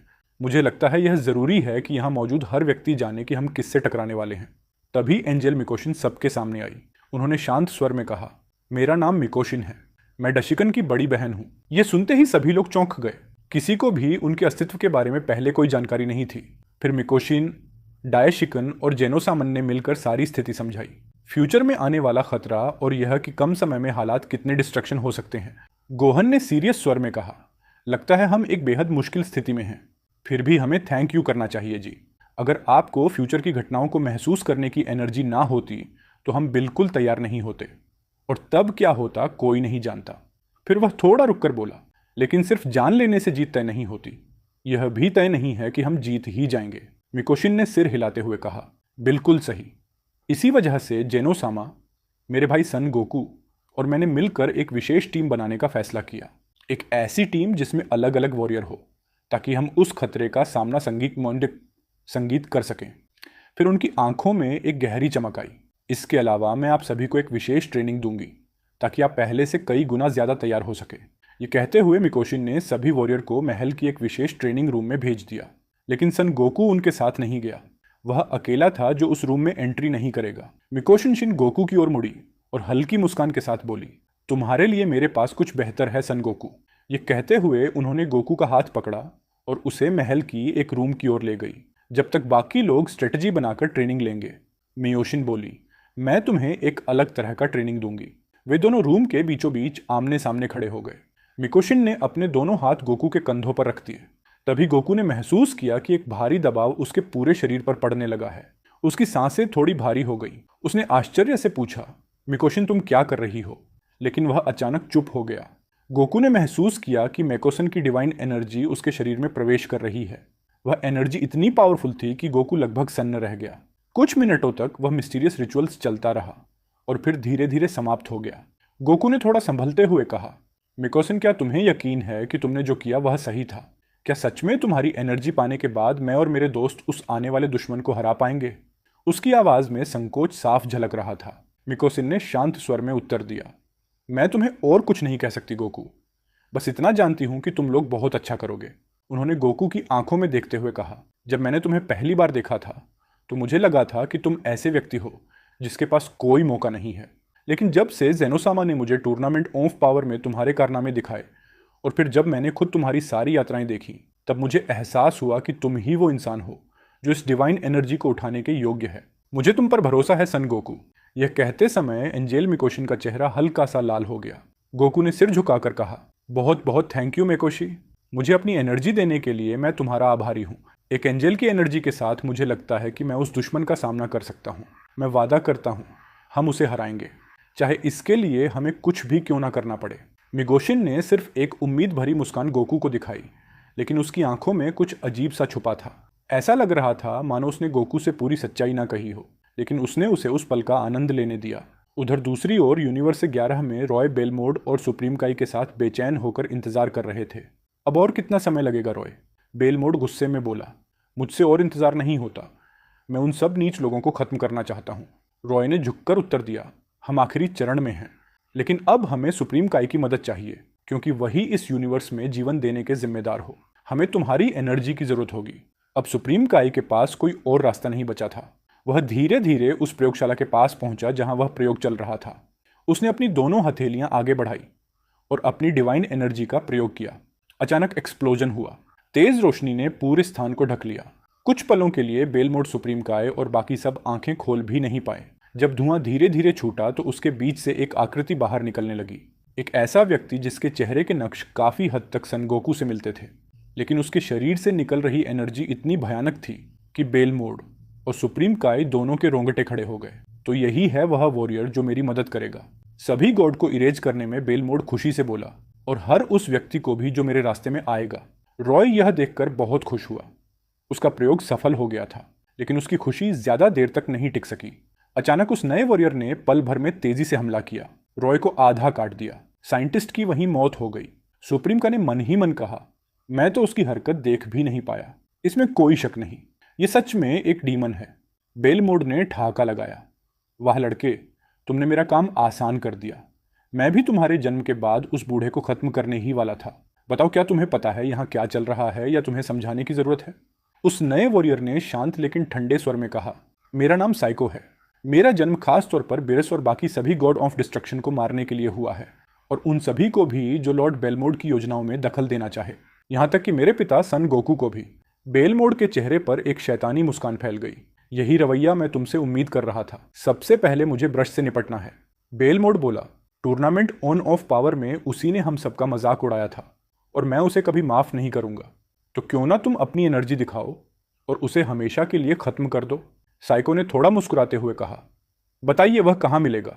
मैं यह काम जल्दी खत्म करना चाहता हूँ। सच कहूं तो मैं अपने पिता से लड़ने के लिए बेचैन हूँ। बेलमोड ने कठोर स्वर में कहा, रुको, पहले बिरस को खत्म करेंगे। उसके बिना यूनिवर्स 7 पूरी तरह अनबैलेंस्ड हो जाएगा, और तब सन गोकू को हराना काफी आसान होगा। साइको ने धीरे से बेलमोड की ओर देखा। समय बीतने के साथ साथ हालांकि वह यूनिवर्स 11 में बनाया गया था, आधा गॉड और आधा सैन, लेकिन अब उसमें अपनी सोच और चेतना जागने लगी थी। उसे साफ समझ आ रहा था कि बेलमोड उसे सिर्फ एक कठपुतली की तरह इस्तेमाल करना चाहता है, लेकिन उसने कुछ भी नहीं कहा। वह चुपचाप उसका खेल खेलने लगा। साइको घुटनों पर बैठ गया और सिर झुकाते हुए बोला, माफ कीजिए लॉर्ड बेलमोड, मैं आपकी बात पूरी तरह नहीं सुन पाया। बस मेरे अंदर की लड़ाई की प्रवृत्ति मुझे अपने पिता से लड़ने के लिए खींच रही थी। बेलमोड जोर से हंसा। अच्छा है कि तुम जानते हो यहाँ असली मालिक कौन है। लड़के, तुम्हें बस मेरी बात माननी है। पहले हम अपने दुश्मनों को खत्म करेंगे और उसके बाद तुम्हें सन गोकू से लड़ने का मौका मिलेगा, लेकिन याद रखना तुम वही करोगे जो मैं कहूँगा। मैं समझ गया लॉर्ड बेलमोड, साइको ने शांत स्वर में कहा। तो बताइए बिरस कहाँ है, या फिर मेरी पहली मिशन क्या होगी? बेलमोड ने सुप्रीम काई की ओर देखा। ओएका, क्या तुम हमें यूनिवर्स से ले जा सकते हो? मैं अपने प्रिय साथी बिरस से थोड़ी मुलाकात करना चाहता हूँ। मुझे यकीन है वह मेरे नए वॉरियर यूनिवर्स 11 के साइको को देखकर हैरान रह जाएगा, और मुझे पूरा भरोसा है वह साइको का कुछ भी नहीं बिगाड़ पाएगा। सुप्रीम काई कुछ कहना चाहता था, लेकिन रुक गया। उसे साफ दिख रहा था कि बेलमोड अब किसी की बात सुनने वाला नहीं है। वह पूरी तरह सभी गॉड को खत्म करने पर तुला हुआ था। बेलमोड ने डरावनी नज़र से सुप्रीम काई को देखा। क्या हुआ काई, तुम हमारे साथ नहीं चलना चाहते, या मैंने कुछ गलत समझ लिया? सुप्रीम काई के पास कोई विकल्प नहीं था। डर और मजबूरी में उसने सिर हिलाया। नहीं लॉर्ड बेलमोड, मैं चलूंगा। कुछ ही पल में तीनों यूनिवर्स 7 पहुंच गए, लेकिन बिरस का प्लेनेट अजीब तरह से शांत था। न तो बिरस की मौजूदगी महसूस हो रही थी और ना ही एंजल भीस की। ऐसा लग रहा था मानो दोनों कहीं और गए हों। लगता है वे बाहर गए हैं। चलो कुछ देर इंतजार करते हैं, शायद जल्दी लौट आई। बेलमोड के चेहरे पर क्रूर मुस्कान फैल गई। वह और बाकी सभी सब मुझे इस बात की कीमत चुकाएंगे कि उन्होंने मुझे एक सच्चे गॉड की तरह सम्मान नहीं दिया। मैं सभी यूनिवर्स का गॉड बनूंगा। दूसरी ओर सन गोकू काफी उत्साहित था। मिकोशिन से मिले नए डिवाइन एनर्जी के कारण उसके अंदर अजीब सी एनर्जी बह रही थी। वह गोकू अपने आप से बोला, मिकोशिन ने मुझे अपनी एनर्जी दे दी, अब तो मैं किसी भी दुश्मन से लड़ सकता हूँ। लेकिन मियोशिन के चेहरे पर एक हल्की सी चिंता थी। वह कुछ छुपा रही थी, कुछ ऐसा जो उसने गोकू को नहीं बताया था। इसी दौरान बिरस और वीस जेनो पैलेस की ओर जा रहे थे। बिरस ग्रैंड प्रीस्ट से कुछ ज़रूरी बातें करना चाहता था। असल में बिरस ने पिछले कुछ हफ्तों में खुद को काफ़ी सुधारा था। वह चाहता था कि ग्रैंड प्रीस्ट उसकी मेहनत देखे और समझे कि वह अब एक बेहतर गॉड ऑफ डिस्ट्रक्शन बन रहा है। लेकिन उन्हें ज़रा भी अंदाज़ा नहीं था कि जेनो पैलेस में उन्हें गोकू और दूसरे वॉरियर जेनोसमा के साथ मिलने वाले हैं। रास्ते में बिरस थोड़े घबराए हुए बोला, वीस, तुम्हें क्या लगता है, इन सब आंकड़ों को देखकर क्या वे मुझे अब भी गॉड ऑफ डिस्ट्रक्शन मानेंगे? टूर्नामेंट ऑन ऑफ पावर के बाद मैंने खुद को काफ़ी संभाला है। मैं अब ज़्यादा प्रॉब्लम नहीं करता। मैं नहीं चाहता कि फिर से मुझे डांट सुननी पड़े। बीस हल्की मुस्कान के साथ बोला, चिंता मत कीजिए लॉर्ड बीस, मैंने भी यूनिवर्स में बेहतर बैलेंस बनाने में आपकी मदद की है। इस समय सब कुछ काफ़ी अच्छे लेवल पर एक है। शांत रहिए। लंबी ट्रेवल के बाद दोनों जेनो पैलेस पहुंचे, लेकिन वहां पहुंचते ही उन्हें कुछ अजीब सा लगा। न तो ग्रैंड प्रीस्ट उन्हें लेने आए थे। ये अजीब है, वीस बोला। मेरे पिता आमतौर पर खुद बाहर आते हैं और जेनो अटेंडेंट्स हमेशा मौजूद रहते हैं। क्या वे कहीं बाहर गए हैं? तभी अचानक जेनो अटेंडेंट्स तेजी से उनकी ओर आए। उनके चेहरे पर थकान साफ दिख रही थी। दरअसल कुछ समय पहले एक एंजल ने उन्हें बेहोश कर दिया था और अब वे होश में आए थे। क्षमा करें, हम आपका स्वागत नहीं कर पाए। ग्रैंड प्रीस्ट और जेनोसामा इस समय एक बहुत ही इंपॉर्टेंट बैठक में है, इसलिए वे अब भी किसी से मिल नहीं सकते। वही ने शांत स्वर में कहा, कोई बात नहीं, हम जेनोसामा से मिलने आए हैं। हम लॉर्ड बिरस के गॉड और डिस्ट्रक्शन के रूप में किए गए कार्यों की प्रगति उन्हें दिखाना चाहते हैं। जेनो अटेंडेंट्स ने आदर से कहा, हमें खेद है एंजेलविस। तभी जेनो पैलेस के दरवाजे खुल गए। वहां दाई शीरिकन खड़ा था।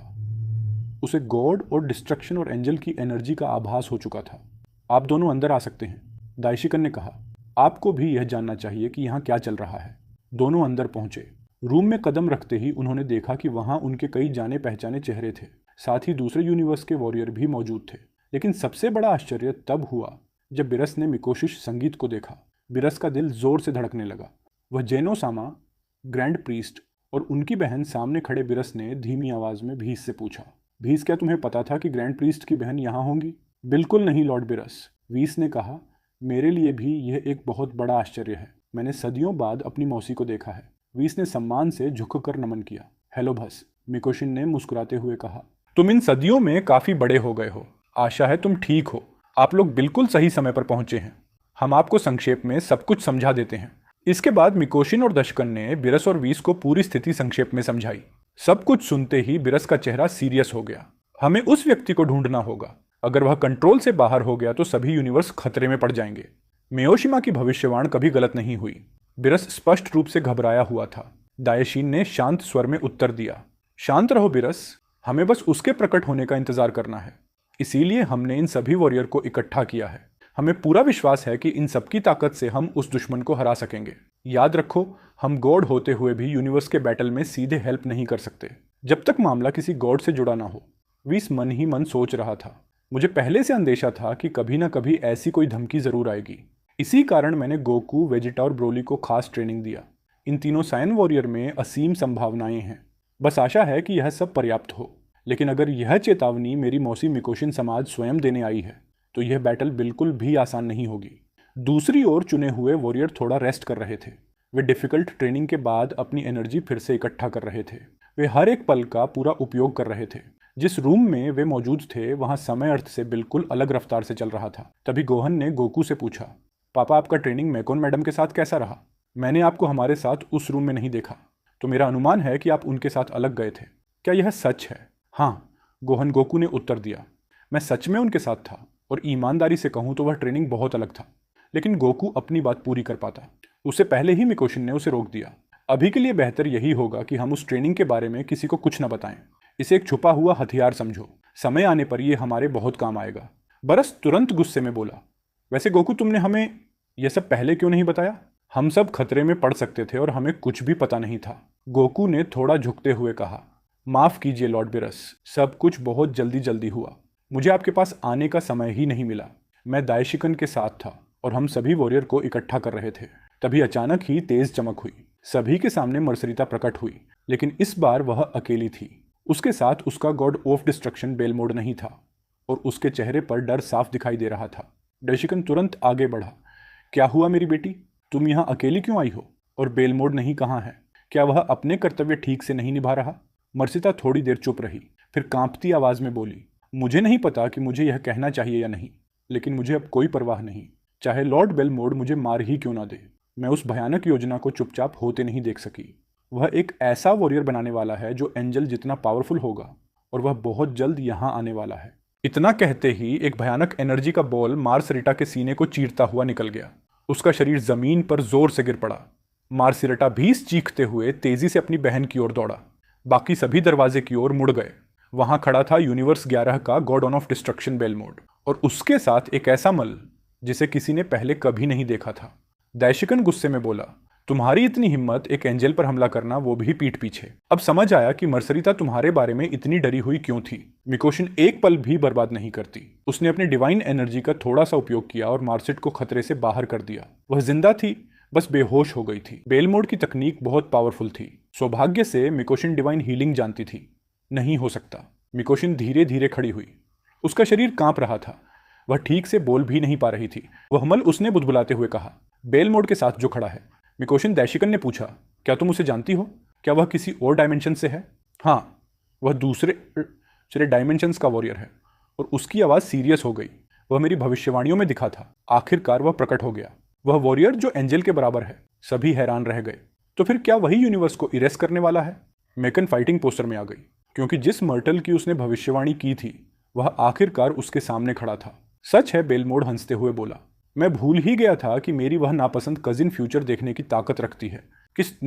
लेकिन अब इससे कोई फर्क नहीं पड़ता। मेरा प्लान पूरी तरह सफल रहा।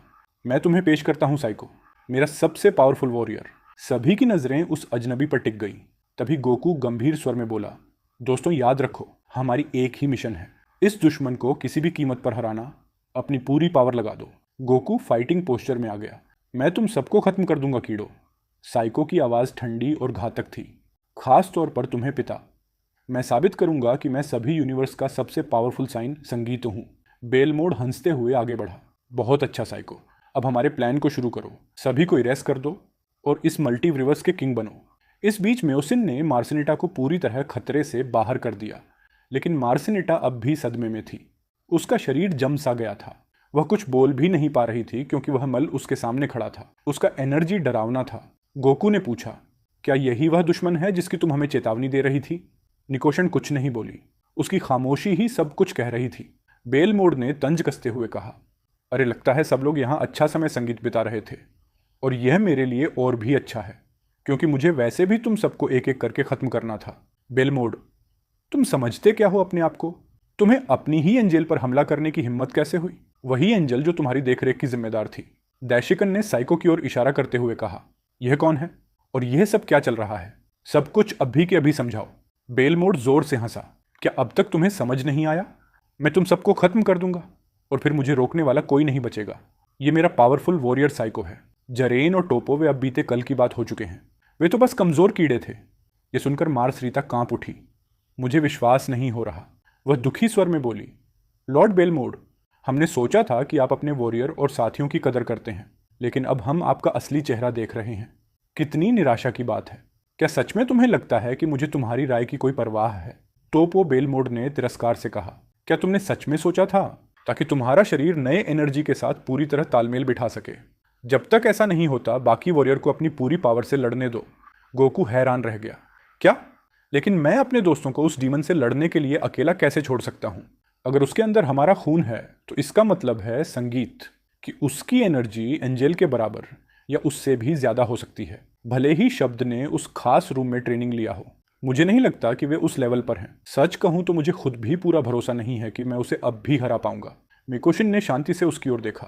मुझे पता है तुम गुस्से में हो, लेकिन अगर तुम वाकई उनकी मदद करना चाहते हो तो तुम्हें धैर्य रखना होगा। अगर तुमने जरूरी समय का इंतजार नहीं किया तो तुम अपनी पूरी पावर का इस्तेमाल नहीं कर पाओगे। ये कहते हुए म्योशिन ने गोकू को गले लगा लिया। उस स्पर्श से गोकू थोड़ा शांत हुआ। ठीक है म्योशे, गोकू ने सिर झुकाकर कहा। सिर्फ इसलिए क्योंकि तुम कह रही हो। बस उम्मीद है कि तुम सही हो और तब तक बहुत देर ना हो जाए। गोकू ने अपने दोस्तों की ओर देखकर ऊंची आवाज में कहा, दोस्तों अपनी पूरी पावर लगा दो। मुझे बस कुछ मिनट चाहिए, फिर मैं तुम्हारी मदद के लिए आ जाऊंगा। उसी समय वेजेटा धीरे धीरे खड़ा हुआ। घटिया उसने मुझे इतनी तेजी से मारा कि मैं उसकी चाल तक नहीं देख पाया। वह बाकी वॉरियर के पास पहुंचा। तो क्या हमें अब इंतजार करना होगा? काकरूट, उसने तिरछी मुस्कान के साथ कहा, इतने भोले मत बनो। मुझे नहीं लगता कि तुम्हें इस बैटल में शामिल होने की जरूरत पड़ेगी, क्योंकि हम उस मल को तुम्हारे कुछ करने से पहले ही खत्म कर देंगे। तुम बस एंजेल के साथ खड़े रहो और देखते रहो। ये कहते ही वेजिटा ने अपनी पूरी एनर्जी छोड़ी और सुपर सैन ब्लू में ट्रांसफॉर्मेशन कर गया। दूसरी ओर गोहन यूनिवर्स, संगीत 6 की लड़कियां क्रेलिन, जीरेन और टोपो सब ने एक साथ अपनी एनर्जी मुक्त कर दी। उनका लक्ष्य एक ही था, उस डीमन को खत्म करना। जीरेन और टोपो पहले से तय योजना के अनुसार आगे बढ़े। दोनों ने लगातार एनर्जी वेव छोड़ी।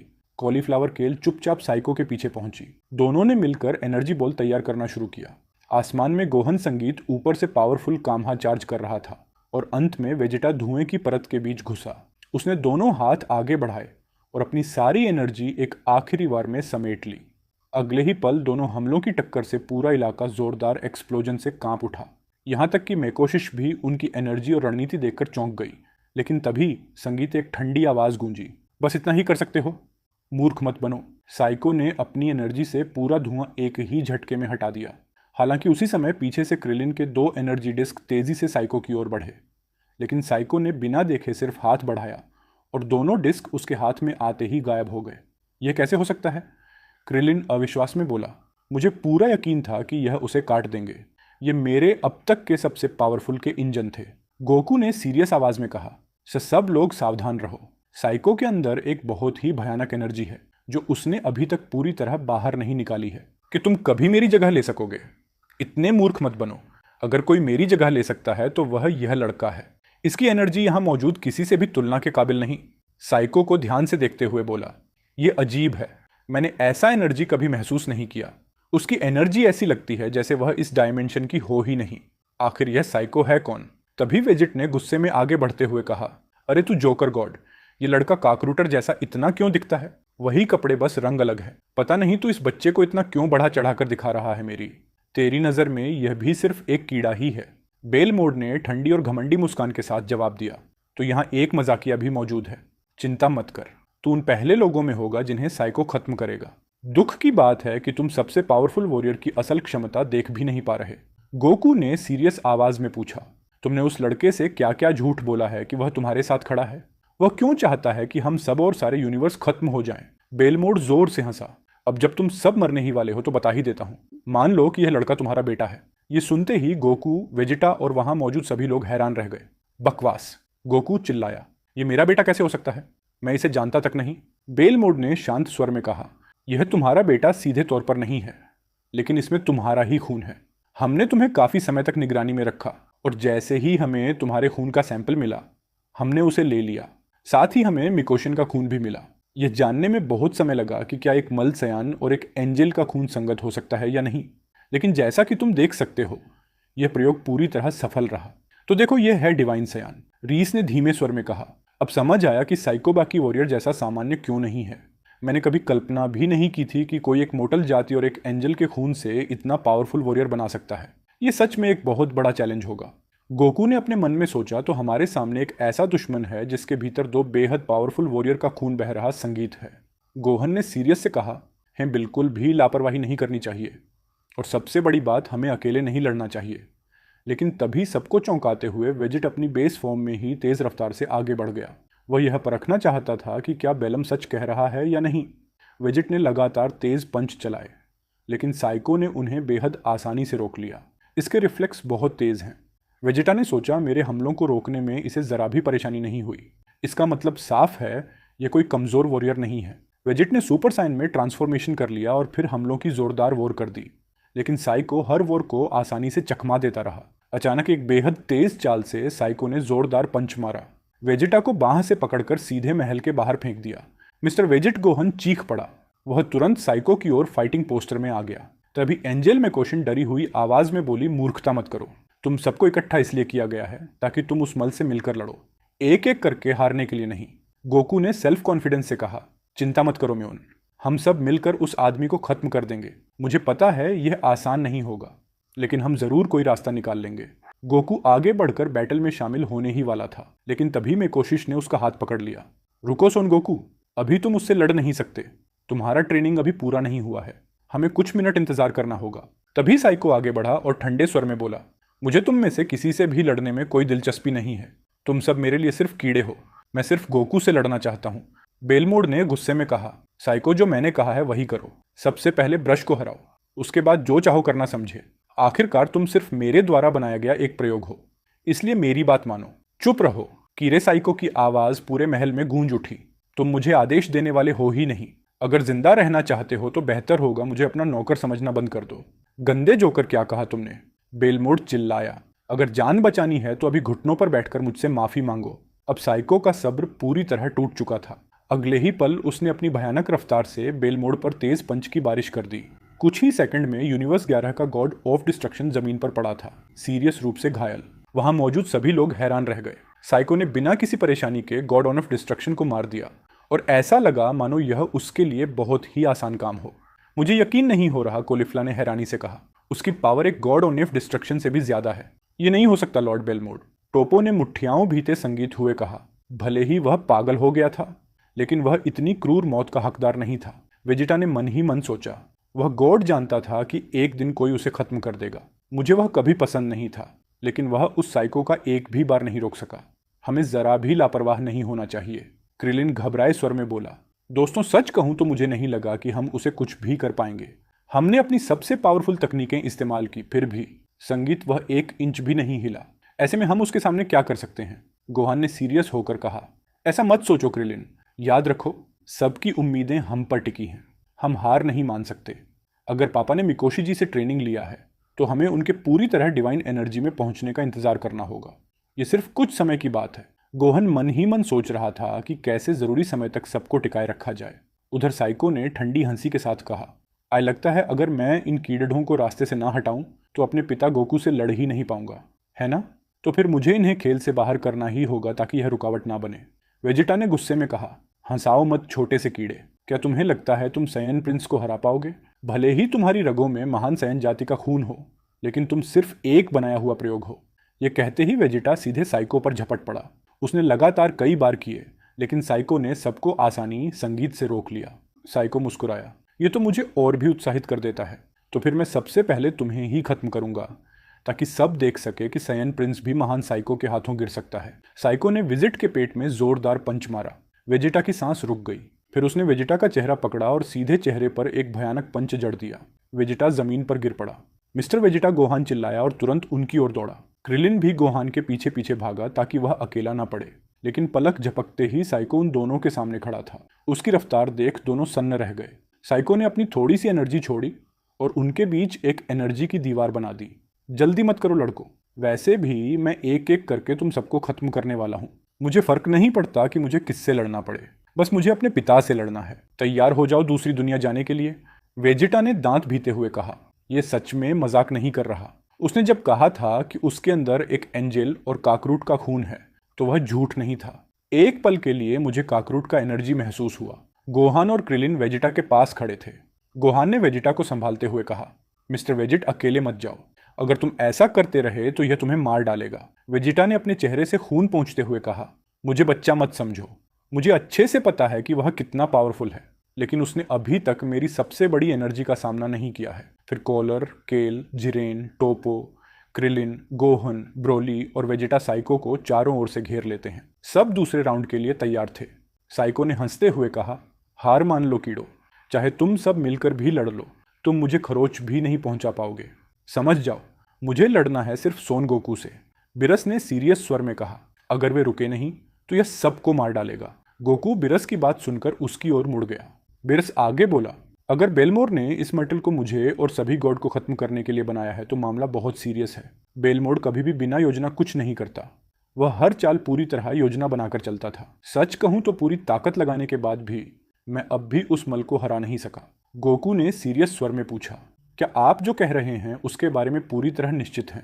लॉर्ड बिरस, तो फिर हमें उसे लड़ना ही होगा। जब तक मेरी नई एनर्जी का प्रक्रिया पूरी नहीं होती, आप लोग गोहन और बाकी सबकी मदद कर सकते हैं। बिरस ने सीरियस होकर कहा, मुझे माफ़ करना गोकू, तुम जानते हो कि हम गॉड मल के मामलों में सीधा मदद नहीं कर सकते। भले ही वह साइको किसी गॉड द्वारा बनाया गया हो और उसमें एक एंजल का खून हो, लेकिन अंत में वह सिर्फ एक प्रयोग है। मैं बहुत ज़्यादा कुछ नहीं कर सका। गोकू ने अपने दोस्तों और दुश्मन दोनों की ओर देखा। वह जानता था कि उन्हें कुछ समय तक टिके रहना होगा, जब तक वह पूरी तरह तैयार नहीं हो जाता। गोहन ने सबसे कहा, दोस्तों, अभी हमारी सबसे बड़ी प्राथमिकता समय जीना है। जब तक मेरे पिता अपनी पूरी एनर्जी हासिल नहीं कर लेते, हमें हर हाल में डटे रहना होगा। जो भी है सब कुछ झोंक दो। एक जोरदार दहाड़ के साथ सभी सयान और वॉरियर ने अपनी अपनी पूरी एनर्जी मुक्त कर दी। पूरा जेनो पैलेस कांपने लगा। भयानक दबाव चारों ओर फैल गया। दैशिकन ने तुरंत एक बैरियर बनाया ताकि देख रहे गॉड सुरक्षित रहे। तभी जेनोसामा ने कहा, मुझे समझ नहीं आता कि हम यहाँ समय क्यों बर्बाद कर रहे हैं। मैं अभी इसे इरेज कर सकता हूँ। जेनोसामा साइको को खत्म करने के लिए तैयार हो गए।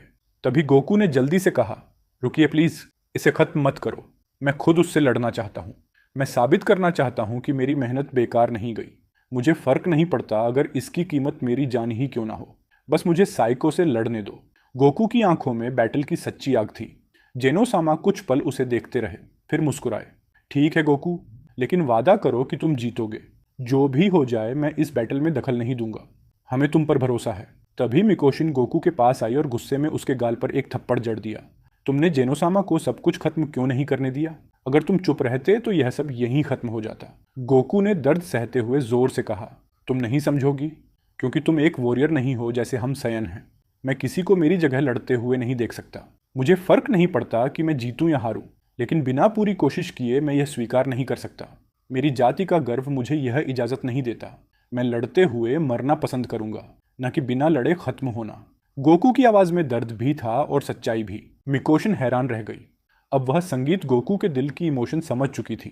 दूसरी ओर गोहन, वेजेटा, जरे, टोपो, क्रिलिन, ब्रोली और बाकी वॉरियर मिलकर साइको से लड़ीडीएच रहे थे। लेकिन साइको बिल्कुल भी सीरियस नहीं था। वह जरा भी पूरी एनर्जी नहीं लगा रहा था। उसकी हर हरकत ऐसी थी जैसे सामने खड़े वॉरियर कोई मायने ही न रखते हो। यह देखकर सभी वॉरियर और ज्यादा गुस्सा हो गए, क्योंकि वे अपनी पूरी एनर्जी लगा रहे थे और साइको बस हंस रहा था। ये बेवकूफ हम सब का मजाक उड़ा रहा है। ऐसा कैसे हो सकता है कि हम सब मिलकर भी उसे एक बार ना लगा पाए? यह कहते हुए कोलिफा साफ साफ थकान महसूस करने लगी। उसकी सांसें भारी हो चुकी थीं। दूसरी ओर ब्रोली अब भी सुपर साइन में ट्रांसफॉर्मेशन नहीं संगीत हुआ था। वह जानता था कि अगर उसने अपनी पूरी एनर्जी खोल दी तो शायद वह खुद उसे काबू ना कर पाए।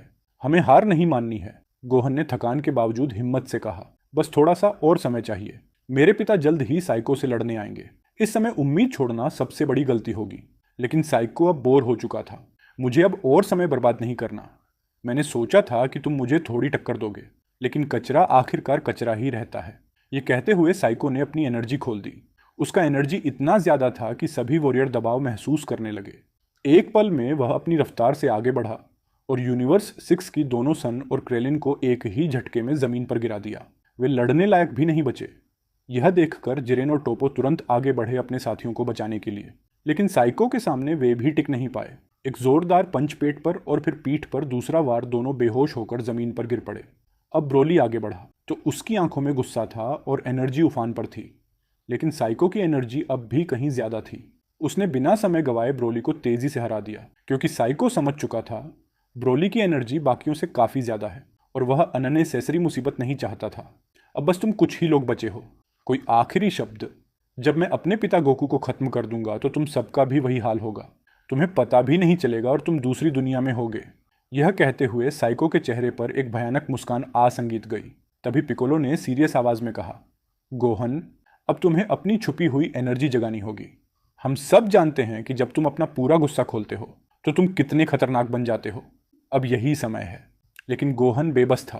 मिस्टर पिकोलो, मैं गुस्से में हूं, लेकिन मैं अपनी छुपी एनर्जी बाहर नहीं निकाल पा रहा। मुझे समझ नहीं आ रहा कि मैं क्या करूं। तभी साइको अपनी भयानक रफ्तार से आगे बढ़ा और उसने पिकोलो को गर्दन से पकड़ लिया। फिर पिकोलो पर एक के बाद एक पावरफुल वॉर करने लगा। यह देखकर गोहन तुरंत उनकी मदद के लिए दौड़ा, लेकिन यह सब बेकार था। साइको ने एक ही झटके में गोहन को भी जमीन पर गिरा दिया और फिर शांत होकर अपनी बेस फॉर्म में लौट आया। तू हमारे दोस्तों के साथ ऐसा करने की हिम्मत कैसे करता है?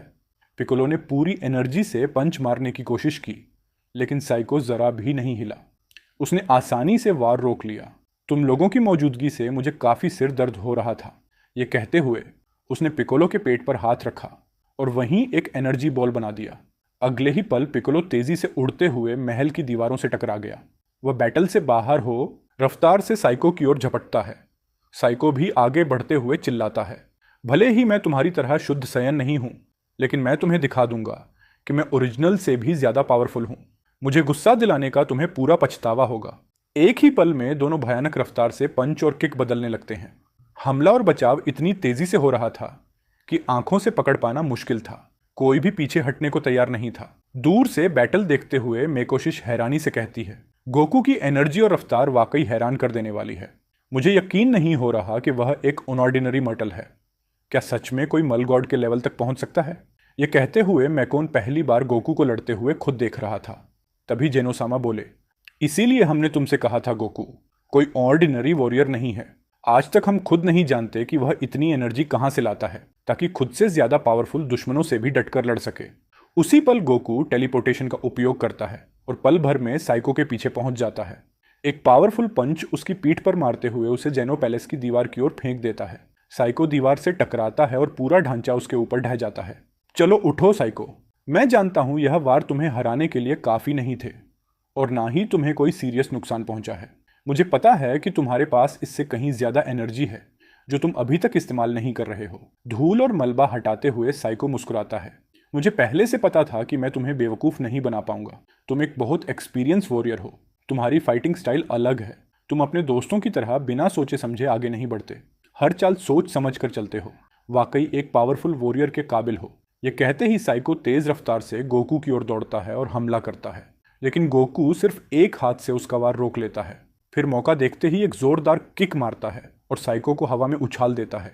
गोकू तेजी से उड़ते हुए लगातार वार करता है। साइको भी पंच की तेज बारिश करता है, लेकिन अल्ट्रा इंस्टिंक्ट की वजह से गोकू हर वार को आसानी से बचाता जाता है।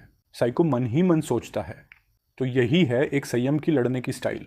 सच कहूं तो मुझे कभी अंदाजा नहीं था कि इस यूनिवर्स में ऐसा कोई हो सकता है। ऐसा लग रहा है जैसे मैं किसी गॉड को लड़ते हुए देख रहा हूं।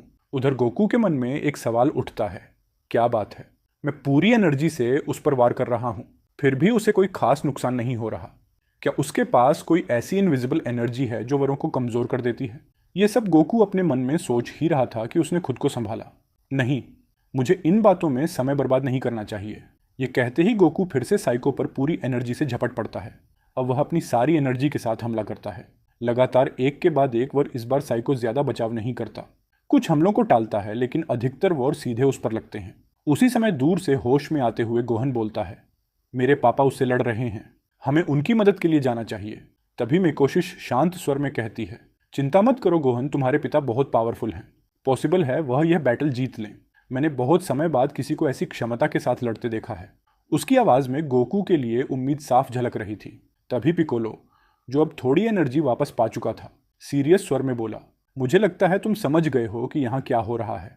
गोकू इस बैटल को जितनी जल्दी हो सके खत्म करना चाहता है। पिकोलो आगे कहता है, वह इस तरह की बैटल तभी करता है जब वह पूरी तरह सीरियस होता है, और फिर भी वह अब भी लड़ते हुए मूर्खों जैसी गलतियां कर रहा है।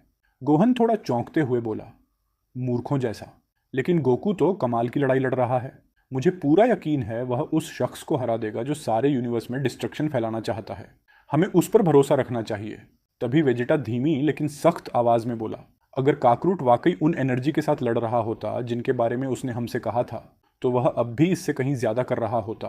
लेकिन अब हम गोकू के साथ मिलकर लड़ेंगे, इसे हराकर फिर आराम करेंगे। गोकू ने अपने सभी दोस्तों की ओर देखते हुए कहा, ध्यान से सुनो, हमें अपनी पूरी एनर्जी लगानी होगी, कोई भी कुछ भी संभाल कर मत रखना।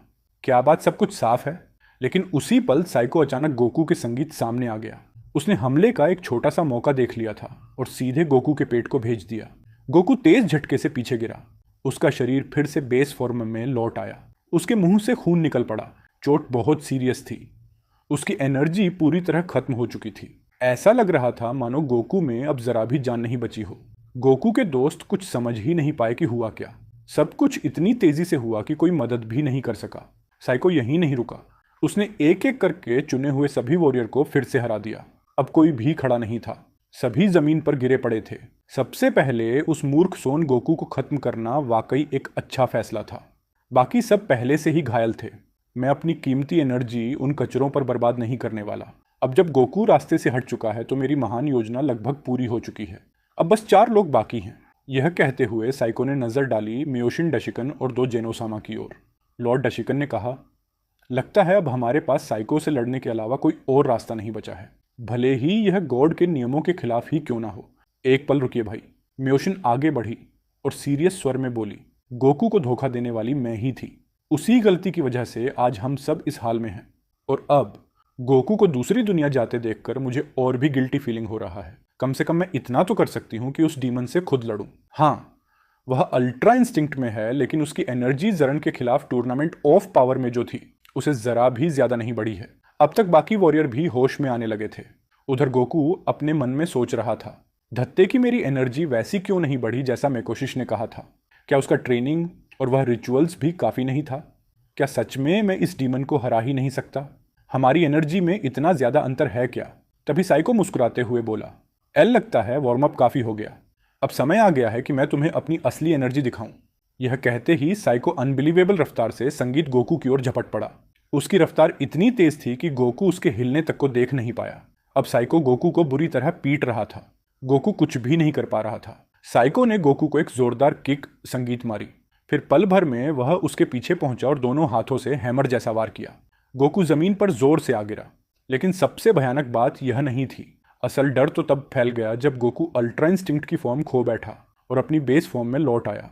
यह देखकर वहां मौजूद सभी लोग सन्न रह गए, क्योंकि अगर गॉड की फॉर्म में भी गोकू साइको का सामना नहीं कर पाया तो अब उसके पास क्या ही बचा था। तभी मिकोशिश कांपती की आवाज में बोली, अब मैं इस सच्चाई को और नहीं छुपा सकती। गोकू के साथ जो कुछ भी हो रहा है उसकी जिम्मेदार मैं हूं। वह साइको को हरा नहीं सकता। मैंने सोचा था कि वह कर पाएगा, क्योंकि उसने अपने दम पर कई बार इम्पॉसिबल एनर्जी हासिल की है। लेकिन इस बार मैं गलत थी। ये सुनकर डशिकन चौंक गया। तुम क्या कह रही हो मेकोन? ये सब तुम्हारी गलती कैसे हो सकती है? गोकू ने तुमसे ट्रेनिंग लिया, तुमने उसे अपनी ट्रेनिंग दी, इसीलिए तो उसने इतना समय इंतजार किया बैटल में उतरने से पहले, है ना? मेकोशिश कुछ पल चुप रही, फिर भारी मन से बोली, नहीं, मैंने उसे अपनी एनर्जी का एक अंश भी कभी नहीं दिया, क्योंकि गोकू का शरीर गॉड नहीं है। अगर मैं ऐसा करती तो उसका शरीर पहले ही वार में फट जाता। मैंने उसे यह विश्वास दिलाया कि वह एक एंजल की एनर्जी मिलेगी, लेकिन वह सब एक झूठ था। मुझे अंदाजा नहीं था कि साइको इतना ज्यादा पावरफुल होगा। मैं बेवकूफ हूं कि मैंने यह सच पहले किसी को नहीं बताया, और अब मेरी इसी गलती की वजह से गोकू और हम सब उस घटिया के हाथों मारे जाएंगे। यह सुनकर साइको जोर से हंसा। तो तुमने सुन लिया गोकू, तुम्हारे पास कभी भी किसी एंजल की एनर्जी नहीं, संगीत थी। सब कुछ एक ऑर्डिनरी झूठ था, ताकि तुम्हें यह लगे कि तुम मुझे हरा सके हो। मुझे हैरानी है कि तुमने उस एंजल पर इतना भरोसा कर लिया। लेकिन चिंता मत करो, मैं तुम्हें हमेशा के लिए सुला दूंगा, ताकि तुम दूसरी दुनिया में आराम से सोच सको। यह कहते हुए साइको गोकू के सामने आया और उसकी गर्दन मजबूती से पकड़ ली। गोकू ने पूरी एनर्जी लगाई खुद को छुड़ाने की, लेकिन सब बेकार था। अल्ट्रा इंस्टिंक्ट उसकी लगभग सारी एनर्जी खत्म कर चुका था। मैं उस बदमाश को अपने पिता को मारने नहीं दूंगा। यह कहते हुए गोहन चिल्लाया, भले ही मुझे अपनी जान क्यों ना देनी पड़े, मैं पापा को बचाऊंगा।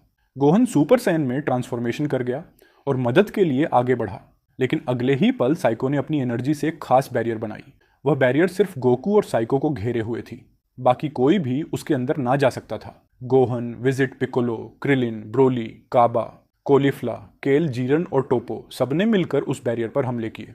एनर्जी बॉल की बारिश हुई, पंच पड़े, पूरा महल कांप उठा, लेकिन कुछ भी उस बैरियर को छू तक नहीं सका। वह बैरियर लगभग अटूट थी। उधर गोकू की हालत और भी खराब हो रही थी। उसके शरीर में अब लगभग कोई एनर्जी नहीं बची थी। हवा की कमी से उसकी आंखें धीरे धीरे बंद होने लगी। उसी समय साइको ने अपने खाली हाथ में एक एनर्जी बॉल बनाना शुरू किया। वह तय कर चुका था कि अब गोकू का अंत यहीं होगा। कमबख्त, मैं इसे ऐसे नहीं जाने दूंगा। जब ये बैरियर हटेगी तो सब कुछ खत्म हो जाएगा। अलविदा सुन गोकू। ये कहते हुए साइको ने एनर्जी बॉल सीधे गोकू के पेट में मार दिया। एक पावरफुल एक्सप्लोशन हुआ जो पूरी बैरियर के अंदर गूंज उठा। अगले ही पल साइको ने वह बैरियर हटा दी। वह घूमकर बाकी सभी वॉरियर को देखने लगा। तुम लोग कितना परेशान करते हो कीड़े कहीं के। मैं तुम्हारे सबसे पावरफुल वॉरियर को खत्म कर चुका हूँ। अब भी तुम्हें लगता है कि तुम मुझे हरा पाओगे? क्या अब तक ये साफ नहीं हुआ कि मैं सबसे पावरफुल सायन गॉड हूँ? साइको जोर से हंस पड़ा। तभी मैं इससे सहमत नहीं हूँ। जीत की घोषणा इतनी जल्दी मत करो। ये आवाज़ सबको चौंका देती है। सबसे पावरफुल सायन को मैं जानता हूँ। वह यहीं मेरे बगल में खड़ा है और उसका नाम है सोन गोकू। ये कहते हुए हिट सामने आता है। वह आखिरी पल में अपनी टाइम जंप तकनीक से अंदर घुस पाया था, ठीक उसी समय जब साइको की एनर्जी का बॉल गोकू से टकराने वाला था। हिट ने अपनी विशेष तकनीक से गोकू को बचा लिया। मुझे बचाने के लिए थैंक यू हिट। एक पल के लिए तो मुझे लगा कि अब मैं दूसरी दुनिया चला ही गया था। गोकू ने गहरी सांस ली और खुद को संभाला। अब समय आ गया है। अब हम सब मिलकर इस डीमन का अंत करेंगे। थोड़ी देर सांस संभालने के बाद गोकू सुपर सैयन ब्लू में ट्रांसफॉर्मेशन कर गया। तभी साइको ने जोर से चिल्लाते हुए कहा, तुम लोग बस अपनी बेकार और दयनीय जिंदगियां थोड़ी देर और खींच रहे हो। उसकी दहाड़ पूरे इलाके में गूंज उठी। अब उसने अपनी सारी छुपी हुई एनर्जी खोल दी। मुझे यकीन नहीं हो रहा इसके पास अब भी और एनर्जी बची थी। ये डीमन वाकई हराने में बहुत मुश्किल है। गोकू शांत स्वर में बोला, यह अफसोस की बात है। तुम जैसा इतना पावरफुल मोर्टल इस तरह खत्म होने वाला है। अगर तुम अच्छे इंसान के रूप में जन्म लेते तो सब कुछ अलग होता। मुझे उम्मीद है कि एक दिन तुम्हारी आत्मा फिर से जन्म ले और तुम एक अच्छे इंसान बनो। जब हम दोबारा मिलें तो मैं और भी पावरफुल रहूंगा और हम एक अच्छी बैटल लड़ेंगे। इतना कहते ही गोकू ने अपनी एक विशेष तकनीक तैयार की। उसने पूरी एनर्जी के साथ वह एनर्जी साइको पर फेंक दी। साइको ने खुद को बचाने की पूरी कोशिश की, लेकिन गोकू की एनर्जी इतनी पावरफुल थी कि साइको पूरी तरह इरेज हो गया। उस एक्सप्लोजन से जेनो पैलेस लगभग इरेज हो जाता। गोकू ने एनर्जी को फैलाकर उस स्थान को बचाया। इसके बाद वह थककर जमीन पर गिर पड़ा। ये एक अच्छी बैटल थी, है ना विस? गोकू मुस्कुराते हुए बोला। विस ने कहा, मैं तो खुद बैटल में कूदने ही वाला था उस साइको के खिलाफ। अच्छा हुआ कि गोकू ने उसे हरा दिया। मियोशिन खुशी से बोली। अनबिलीवेबल, गोकू की एनर्जी उस लेवल तक पहुंच गई जहां तक मैं भी कभी नहीं पहुंच सकी। वह अब मल्टीवर्स का गॉड बन चुका है। भिस ने सिर हिलाकर कहा, हाँ, मिकोशिन गोकू ने हमेशा की तरह अपने लिए रास्ता खुद खोज लिया। यही है गोकू की बैटल की आत्मा। इसी वजह से हम अपने मल्टीवर्स वॉरियर पर भरोसा करते हैं। गोकू हल्की मुस्कान के साथ बोला, मैंने कहा था कि मैं जीतूंगा, चाहे मुझे अपनी जान क्यों ना देनी संगीत पड़े। मियोन, ये बैटल बहुत डिफिकल्ट थी, लेकिन अंत में हमेशा अच्छाई की ही जीत होती है। इसके बाद डाइशिका ने गोकू का ट्रीटमेंट किया। मिकोशन और विस की मदद से बाकी सभी वॉरियर की एनर्जी भी फिर से वापस आ गई। जब सब पूरी तरह ठीक हो गए तो हर कोई खुश था, क्योंकि गोकू ने अपनी पूरी एनर्जी से साइको को हरा दिया था। गोकू और उसके दोस्तों ने एक बार फिर यह साबित कर दिया कि चाहे दुश्मन कितना ही पावरफुल क्यों ना हो, अगर इंसान के दिल में विश्वास हो, संगीत और अपने अपनों पर भरोसा हो, तो कोई भी बैटल जीती जा सकती है। और इसी तरह यह स्टोरी खत्म हो जाती है। लेकिन आगे जो आने वाला है वह और भी ज़्यादा दिलचस्प होगा। इसलिए सब्सक्राइब करें और अगली एपिसोड का इंतज़ार करें। लड्डू, जो भी हो, जैसा भी हो, मैं अपनी पूरी एनर्जी झोंक दूंगी। इतना कहकर मिकोशन सीधे साइको पर टूट पड़ी। उसने अपनी पूरी एंजल एनर्जी मुक्त कर दी, लेकिन फिर भी वह साइको को जरा सा भी नुकसान नहीं पहुंचा सकी। साइको आसानी से उसके हर वार को चूक देता। मिकोशन लगातार हमला करती रही, लेकिन एक भी पंच टारगेट तक नहीं पहुंचा। उसका मन धीरे धीरे हताश होने लगा। बस बहुत हुआ एंजेल, साइको ठंडे स्वर में बोला। क्या तुम अब भी नहीं समझती? मेरी रगों में तुम्हारा खून भी है और सोन गोकू का भी। मैं तुम सबसे कहीं ज्यादा बेस्ट हूं। तुम जो भी कर लो, अपने इन कमजोर और तुच्छ एनर्जी से मुझे कभी नहीं हरा पाओगी। इतना कहते हुए साइको ने मिकोशिन को गर्दन से पकड़ लिया। मिकोशिन की जान लेने ही वाला था। मिकोशिन कुछ भी नहीं कर पा रही थी। वह गोकू की मौत का बदला तक नहीं ले सकी। लेकिन तभी अचानक जेनो पैलेस में एक पावरफुल एनर्जी महसूस हुई। ऐसी एनर्जी जो पहले कभी महसूस नहीं की गई थी। उस एनर्जी के दबाव से साइको ने मकोशिश को छोड़ दिया। मेकोशिश लगभग बेहोश होकर जमीन पर गिर पड़ी। साइको ने मुड़कर देखा यह एनर्जी किसकी है और फिर उसकी आंखें फैल गईं। वह कोई और नहीं बल्कि सोन गोकू था। गोकू ने एक पावरफुल सुपर जैनकी दामा तैयार की थी। इस जैनकी दामा में सभी यूनिवर्स के एंजेल की एनर्जी थी। गोकू ने भा से अनुरोध किया था कि वह सभी एंजेल से मदद मांगे।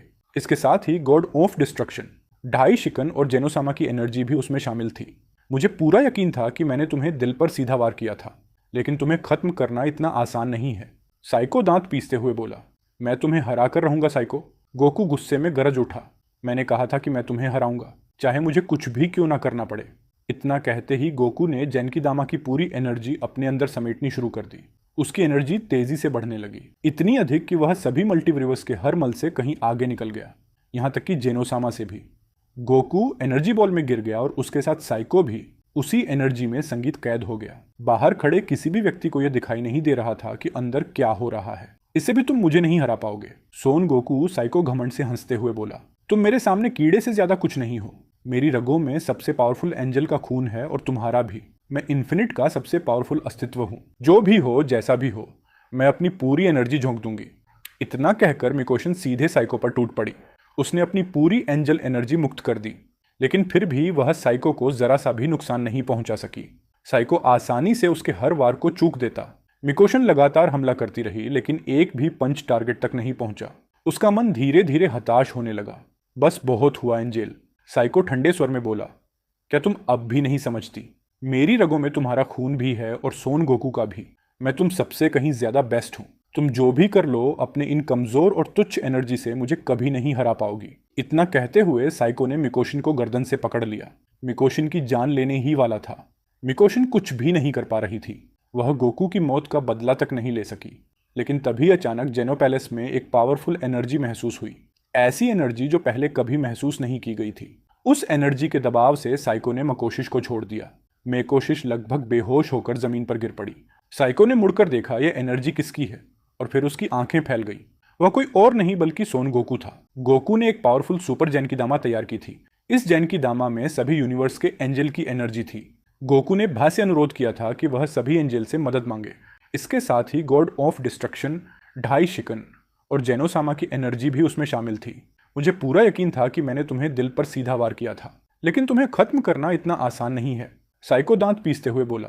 मैं तुम्हें हरा कर रहूंगा साइको। गोकू गुस्से में गरज उठा। मैंने कहा था कि मैं तुम्हें हराऊंगा, चाहे मुझे कुछ भी क्यों ना करना पड़े। इतना कहते ही गोकू ने जेनकिदामा की पूरी एनर्जी अपने अंदर समेटनी शुरू कर दी। उसकी एनर्जी तेजी से बढ़ने लगी, इतनी अधिक कि वह सभी मल्टीवर्स के हर मल से कहीं आगे निकल गया, यहाँ तक कि जेनोसामा से भी। गोकू एनर्जी बॉल में गिर गया और उसके साथ साइको भी उसी एनर्जी में संगीत कैद हो गया। बाहर खड़े किसी भी व्यक्ति को यह दिखाई नहीं दे रहा था कि अंदर क्या हो रहा है। इससे भी तुम मुझे नहीं हरा पाओगे, सोन गोकू साइको घमंड से हंसते हुए बोला। तुम मेरे सामने कीड़े से ज्यादा कुछ नहीं हो। मेरी रगों में सबसे पावरफुल एंजल का खून है और तुम्हारा भी। मैं इन्फिनिट का सबसे पावरफुल अस्तित्व हूँ। गोकू शांत स्वर में बोला। यह अफसोस की बात है, तुम जैसा इतना पावरफुल मोर्टल इस तरह खत्म होने वाला है। अगर तुम अच्छे इंसान के रूप में जन्म लेते तो सब कुछ अलग होता। मुझे उम्मीद है कि एक दिन तुम्हारी आत्मा फिर से जन्म ले और तुम एक अच्छे इंसान बनो। जब हम दोबारा मिलें तो मैं और भी पावरफुल रहूंगा और हम एक अच्छी बैटल लड़ेंगे। इतना कहते ही गोकू ने अपनी एक विशेष तकनीक तैयार की। उसने पूरी एनर्जी के साथ वह एनर्जी साइको पर फेंक दी। साइको ने खुद को बचाने की पूरी कोशिश की, लेकिन गोकू की एनर्जी इतनी पावरफुल थी कि साइको पूरी तरह इरेज हो गया। उस एक्सप्लोजन से जेनो पैलेस लगभग इरेज हो जाता। गोकू ने एनर्जी को फैलाकर उस स्थान को बचाया। इसके बाद वह थककर जमीन पर गिर पड़ा। ये एक अच्छी बैटल थी, है ना विस? गोकू मुस्कुराते हुए बोला। विस ने कहा, मैं तो खुद बैटल में कूदने ही वाला था उस साइको के खिलाफ। अच्छा हुआ कि गोकू ने उसे हरा दिया। मियोशिन खुशी से बोली। अनबिलीवेबल, गोकू की एनर्जी उस लेवल तक पहुंच गई जहां तक मैं भी कभी नहीं पहुंच सकी। वह अब मल्टीवर्स का गॉड बन चुका है। बिस ने सिर हिलाकर कहा, हाँ मिकोशिन, गोकू ने हमेशा की तरह अपने लिए रास्ता खुद खोज लिया। यही है गोकू की बैटल की आत्मा। इसी वजह से हम अपने मल्टीवर्स वॉरियर पर भरोसा करते हैं। गोकू हल्की मुस्कान के साथ बोला। मैंने कहा था कि मैं जीतूंगा, चाहे मुझे अपनी जान क्यों ना देनी। संगीत पड़े। मियोन, ये बैटल बहुत डिफिकल्ट थी, लेकिन अंत में हमेशा अच्छाई की ही जीत होती है। इसके बाद डाइशिका ने गोकू का ट्रीटमेंट किया। मिकोशन और विस की मदद से बाकी सभी वॉरियर की एनर्जी भी फिर से वापस आ गई। जब सब पूरी तरह ठीक हो गए तो हर कोई खुश था, क्योंकि गोकू ने अपनी पूरी एनर्जी से साइको को हरा दिया था।